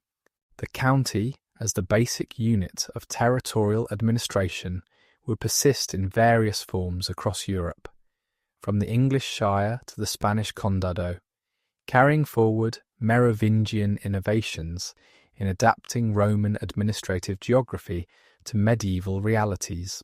The legal pluralism that characterized Merovingian rule, with different peoples living under different law codes within the same kingdom, established principles that would govern medieval Europe's approach to diversity. The personality of law, allowing Franks, Romans, Burgundians, and others to be judged by their ancestral customs, provided a model for managing ethnic and cultural differences that avoided forced assimilation while maintaining political unity. This approach influenced how later European powers would govern diverse populations, from the multiple kingdoms of the Spanish crown to the complex structures of the Holy Roman Empire. The economic transformations of the Merovingian period, particularly the shift from a taxation-based state revenue system to one based on domain exploitation and personal service, fundamentally altered European economic structures. The benefice system, developed to support military retainers, evolved into the feudal system that would dominate medieval Europe. The gradual replacement of gold by silver coinage reflected and facilitated the localization of economic life that characterized the early medieval economy. These changes, initiated under the Merovingians, created the economic foundations of medieval society. The relationship between the Merovingian kings and the Catholic Church established patterns of cooperation and conflict that would define European politics for centuries. The conversion of Clovis directly to Catholic Christianity, bypassing Arianism, created the alliance between Frankish power and Roman orthodoxy that would culminate in Charlemagne's coronation as emperor. The tensions between royal authority and episcopal independence, between secular and ecclesiastical jurisdiction, between Christian ideals and political necessities, all emerged during the Merovingian period and would remain central to medieval and early modern European history.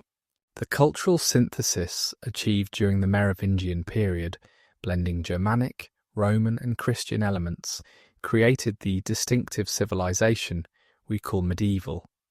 The Merovingians preserved Roman administrative knowledge while adapting it to new conditions. They maintained Latin literacy while developing vernacular traditions. They adopted Christianity while retaining elements of Germanic culture. This synthesis, neither purely Roman nor purely Germanic, neither entirely Christian nor completely pagan, became the cultural foundation of European civilization. The role of women in Merovingian society, particularly the powerful queens like Brunhilde and Fredegund, established precedents for female authority that would persist despite later restrictions. While medieval society would generally become more patriarchal, the memory of these powerful women provided models for female agency. Queens regent, abbesses of powerful monasteries, and aristocratic women controlling vast estates all drew on precedents established during the Merovingian period. The complex interplay of female power and patriarchal structures that characterized medieval society had its roots in Merovingian experience. The historiographical legacy of the Merovingians shaped how Europeans understood their own past. Gregory of Tours, writing during the 6th century, created in his History of the Franks one of the foundational texts of medieval historiography. His work, blending historical narrative with moral instruction, establishing the pattern for medieval chronicle writing.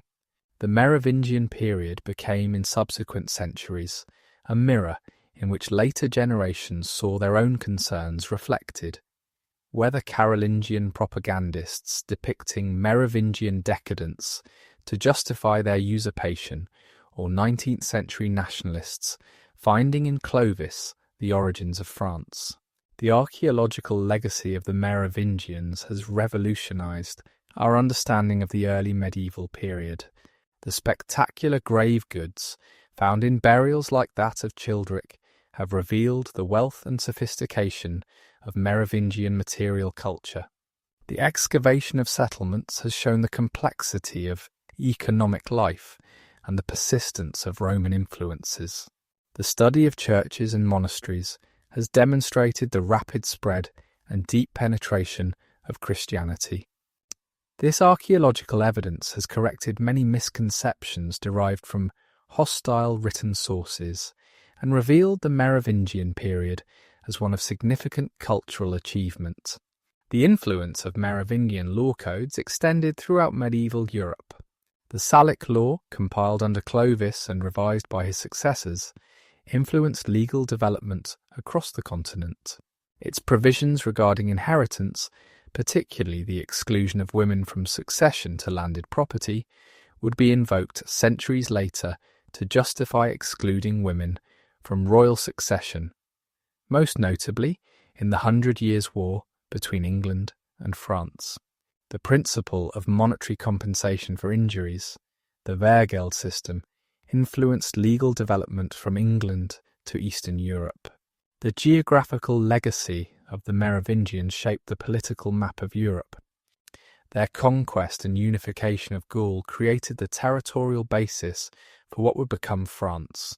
Their expansion east of the Rhine established Frankish influence in what would become Germany. Their incorporation of Burgundy linked northern and southern Europe. The boundaries established through Merovingian conquest and negotiation influenced political geography for centuries, with many modern European borders still reflecting divisions first established in the Merovingian period.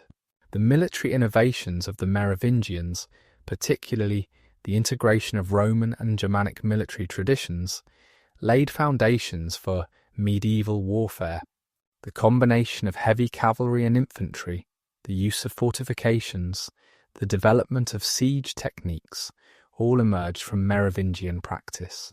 The transformation from tribal war bands to proto-feudal military service, begun under the later Merovingians and completed by the Carolingians, created the military systems that would dominate European warfare until the advent of gunpowder.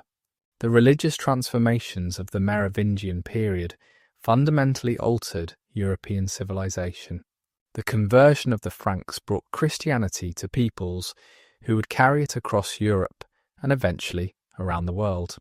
The establishment of monasteries created centres of learning that preserved classical knowledge through the darkest periods of the early Middle Ages. The development of saints' cults and pilgrimage routes created cultural connections that transcended political boundaries. The synthesis of Christian theology with Germanic customs created the distinctive form of Christianity that would characterize medieval Europe. The linguistic impact of the Merovingian period shaped the development of European languages. The interaction between Latin-speaking Gallo-Romans and Germanic-speaking Franks contributed to the emergence of the Romance languages. Old French, developing from Vulgar Latin under Germanic influence, first appeared during the Merovingian period. The preservation of Latin as the language of administration, law and religion ensured its continued influence on European culture. The Merovingian period thus represents a crucial phase in the linguistic history of Europe. The architectural legacy of the Merovingians, while largely lost to time and rebuilding, influenced the development of medieval architecture. Their churches, combining basilican plans with Germanic decorative elements, established patterns that would evolve into Romanesque architecture. Their palace complexes, adapting Roman villa designs to medieval needs, influenced the development of castle architecture. Their urban planning, maintaining some Roman street patterns while adapting to new defensive needs, shaped medieval city development. The intellectual legacy of the Merovingian period, often underestimated due to comparison with the later Carolingian Renaissance, was nonetheless significant. The preservation of classical texts in Merovingian monasteries ensured their survival for later generations. The development of new script forms improved the efficiency of writing and copying. The composition of saints' lives, chronicles, and legal texts created new literary genres. The maintenance of schools, however limited, preserved educational traditions that would flourish under the Carolingians. The economic innovations of the Merovingian period adapted Roman commercial practices to medieval conditions. The development of seasonal fairs protected by royal authority created commercial networks that survived political fragmentation. The evolution of craft guilds from Roman collegia established patterns of economic organization that would dominate medieval urban life. The transformation of Roman tax systems into medieval forms of obligation created new relationships between rulers and rule that would persist for centuries. Modern archaeological techniques have revealed previously unknown aspects of Merovingian society. DNA analysis of burial remains has shown population movements and ethnic interactions more complex than written sources suggest. Isotope analysis has revealed dietary patterns and economic networks. Excavation of settlements has shown sophisticated agricultural techniques and craft production. These scientific approaches have transformed our understanding of the Merovingian period from one of decline and darkness to one of transformation and adaptation. The study of Merovingian coins has revealed economic patterns invisible in written sources. The gradual debasement of gold coinage shows economic stress but also adaptation to new conditions. The proliferation of minting sites reveals the decentralization of authority but also the persistence of monetary exchange. The iconography of coins, evolving from Roman models to distinctive Merovingian designs, shows cultural change and political assertion. Numismatic evidence thus provides crucial insights into Merovingian economy and society. The environmental history of the Merovingian period shows significant changes in land use and climate. The expansion of agriculture into previously forested areas began the transformation of the European landscape that would accelerate throughout the medieval period. Climate fluctuations, including the cooling period of the 6th century, influenced agricultural productivity and population movements. The Merovingian response to environmental challenges, through technological innovation and social adaptation, established patterns that would characterize European responses to environmental change. The gender history of the Merovingian period reveals complex patterns of power and authority. While formal political power remained predominantly male, women exercised significant influence through property ownership, religious patronage, and family networks. The foundation of female monasteries created spaces for female literacy, authority, and economic activity. The memory of powerful queens like Brunhilde and Fredegund, however negatively portrayed by clerical chroniclers, preserved models of female agency that would inspire later generations. The comparative study of the Merovingians with contemporary societies reveals both unique features and common patterns. Like the Anglo-Saxon kingdoms in Britain, the Visigoths in Spain, and the Lombards in Italy, the Merovingians faced the challenge of establishing Germanic rule over Roman populations. Their solutions, particularly the synthesis of Germanic and Roman elements, influenced similar processes elsewhere. The Merovingian experience thus provides insights into the broader transformation of the post-Roman world. The reception of Merovingian history in later periods reveals changing cultural values and political needs. Medieval chroniclers used Merovingian examples to justify or criticize contemporary practices. Renaissance humanists saw in the Merovingians the corruption of classical civilization by barbarian ignorance. Enlightenment philosophers found in them examples of despotism and superstition. Romantic nationalists discovered in them the roots of national identity. Modern historians have sought to understand them on their own terms, recognizing both achievements and limitations. The popular culture representations of the Merovingians, from medieval epics to modern fiction, have shaped public understanding of the early medieval period. The transformation of historical figures like Clovis and Brunhilde into legendary characters reveals the enduring fascination with this distant era. The myths surrounding Merovingian origins, from sea monsters to divine ancestry, continue to capture imagination. These popular representations, while often historically inaccurate, reflect the cultural significance of the Merovingian legacy. The relevance of Merovingian history to contemporary issues remains significant. Their experience managing ethnic and religious diversity provides insights for modern multicultural societies. Their struggle to maintain central authority while acknowledging regional differences resonates with contemporary debates about federalism and devolution. Their synthesis of different cultural traditions offers models for cultural integration.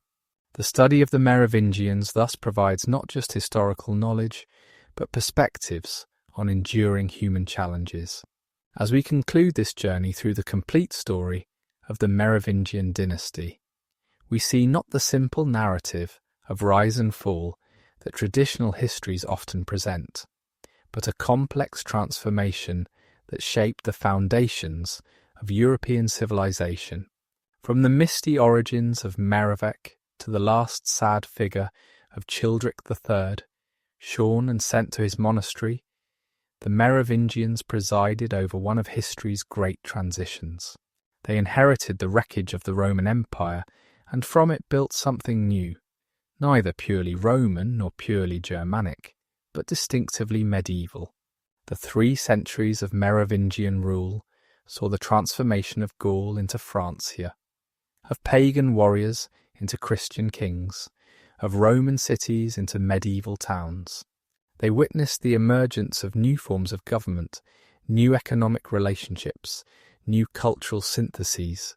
They established patterns of rulership, law and social organisation that would endure for a millennium.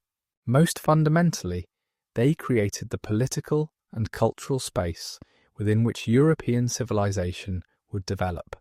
The legacy of the Merovingians extends far beyond their direct achievements. They established the Frankish kingdom that would become the Carolingian Empire and eventually the nation of France. They created the alliance between Frankish power and the Catholic Church that would shape medieval Europe. They preserved and transformed Roman administrative knowledge for medieval use. They demonstrated both the possibilities and limitations of royal power in a decentralized society. They provided models, both positive and negative, for subsequent rulers. In studying the Merovingians, we glimpse the birth of Europe itself, not as a geographical expression, but as a distinctive civilization. Their story reminds us that historical change is rarely simple or linear, that decline in some areas may accompany innovation in others, that political failure may coincide with cultural achievement. The Merovingian dynasty may have ended with a whimper rather than a bang, but the echoes of their 3 centuries of rule resonate still in the institutions, boundaries, and cultural patterns of modern Europe. Thank you for joining me on this extensive exploration of the Merovingian dynasty. Their story, filled with remarkable characters, dramatic events, and profound transformations, reminds us that even in the most distant past we can find reflections of our own struggles and aspirations. The long-haired kings may be gone, their palaces ruined, their very names forgotten by many, but their legacy lives on in the foundations of the European civilization they helped to create. If you enjoyed this deep dive into the complete history of the Merovingian dynasty, please consider giving this video a like and subscribing to the channel. Your support helps us continue to bring these comprehensive historical narratives to life, exploring the forgotten corners and overlooked stories that shaped our world. Until next time, remember that history is not just about the past, it's about understanding how we became who we are today.